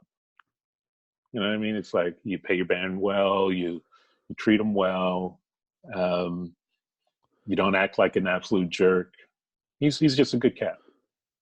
You know, Tiziano Ferro, done that a lot. Another good cat. You know, I've had, for the most part, my gigs have been good gigs. They've been really good gigs. Wait a minute, you're being too humble, man. You're producing some artists. Well, I'm working on this young artist, Acacia. Really talented singer-songwriter. Gary Novak's playing drums on it. Mike Landau's on guitar in a couple of pieces. James Harrow's on guitar and some. Alex Lee Sandroni, who played with Whitney Houston on Waiting to Exhale and worked for Babyface, playing keys. Dino Saldo, who played with Leonard Cohen, is playing horns. Dave Palmer, the producer, keyboard player, is playing keys on it as well. It's a what good kind project. of music? It's almost Nora Jones-ish, some of it. Very. You said, and spell her name, Acacia? Yeah, ACACIA. And then I'm working with another lady. Hold on. Let me promote. Hold on, man. Okay, sorry. All you musicians is like, you know, you're allergic to promotion. When is the record coming out? likely the beginning of February. Is there a title? I Am the Time. That's a cool name. I like that Yeah. title. I Am the Time. So early February, look for it. Reggie's producing that. It's Acacia, ACACIA, and there's a badass list of guests on there. And Yana, another one? Yana Radion. It's a brilliant Russian jazz singer that I met some years back, 10 years back. And we've been working on a record together of duets. And we released one, You Don't Know What Love Is, where she's singing and I'm playing fretless. And she just, cool. She's just has such great tone and phrasing. And for someone that really doesn't speak English, she sings great in English and she sings unbelievably beautiful Portuguese. Portuguese? Yeah, she just kills it. And she's from Russia? She's from Russia. And she sings Portuguese. Wow. And French. She's bad. Bright woman. Great tone, bright woman, beautiful, great tone, great voice, and a great friend. Is there a record coming out? Another record coming out? I'm going to push that we just put this stuff out because we've been sitting on it for a while, and I want to push. I just want to push that we get it out within the next 6 months. That's so awesome. I can't actually say, but look for her. So it'll be my name and hers as a duet record. Yana Radion is her name. YANA Radion. Mm-hmm. RADION. And dude, how many? You have a solo record? I have an old solo record, and I've got tunes for a new one. You just got to get out of the room sometimes and push it out there. So dude, my old record is called My Village. Great cool record, not because I wrote it, just because of the people that have played on it. No, man, it's a great record because you wrote it. Billy Childs is on it. James Harris on it again. Kurt Pescara, George Duke. Wow. My former neighbor and friend Bob Leatherbarrow, great jazz drummer. He's playing drums and vibes on it. Very Dino cool. Saldo is on it again. Sheila East playing percussion. Oh, that's cool, man. It's a killer record. Well, listen, when your next one comes out, do me a favor, hit me up, come on the show. Definitely. Let's promote it, turn people onto it. We'll have a short show. We'll talk gear next time. We'll talk gear. No, we don't do that on this show. Well, can we talk about that 335 you got back there? Oh, man, I love that. That's really the only one I play. I love it. It's so good. Is that an original? No. You know what? This is here's what happened. It's a 2014 or 13. But what happened was, it's got a Bigsby on it, didn't it? Right. And it looks like old school. Yeah. Because of this custom. What happened was I got it in Nashville. The guy who sold it to me worked at Gibson. Oh, yeah. So he put all this stuff on at the Gibson factory. It just happened to be. That's why it looks all cool like this. And it looks like a vintage. It's because that dot neck. Right. Dot neck with binding and the Bigsby. It's like cross between that and the 345 TD. It's vibing. Look at you, guitar wizard.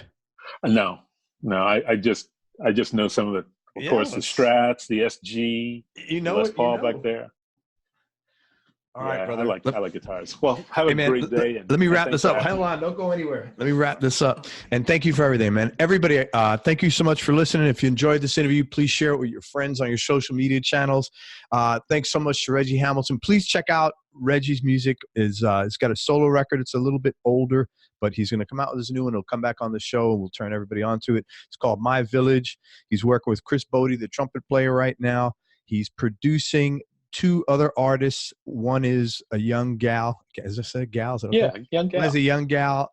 Acacia, ACACIA, I Am the Time. He's got a great cast of players on it, including Michael Landau.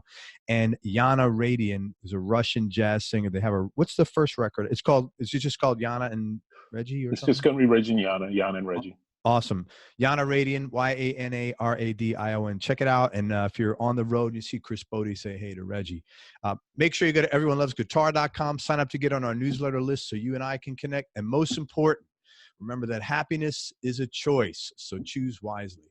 Be nice. Yes, sir. Right? Be nice. Go play your guitar or your bass and have fun. Till next time, peace and love, everybody. I'm out. Reggie, thank you. You're the man, brother. Take care. Thank you.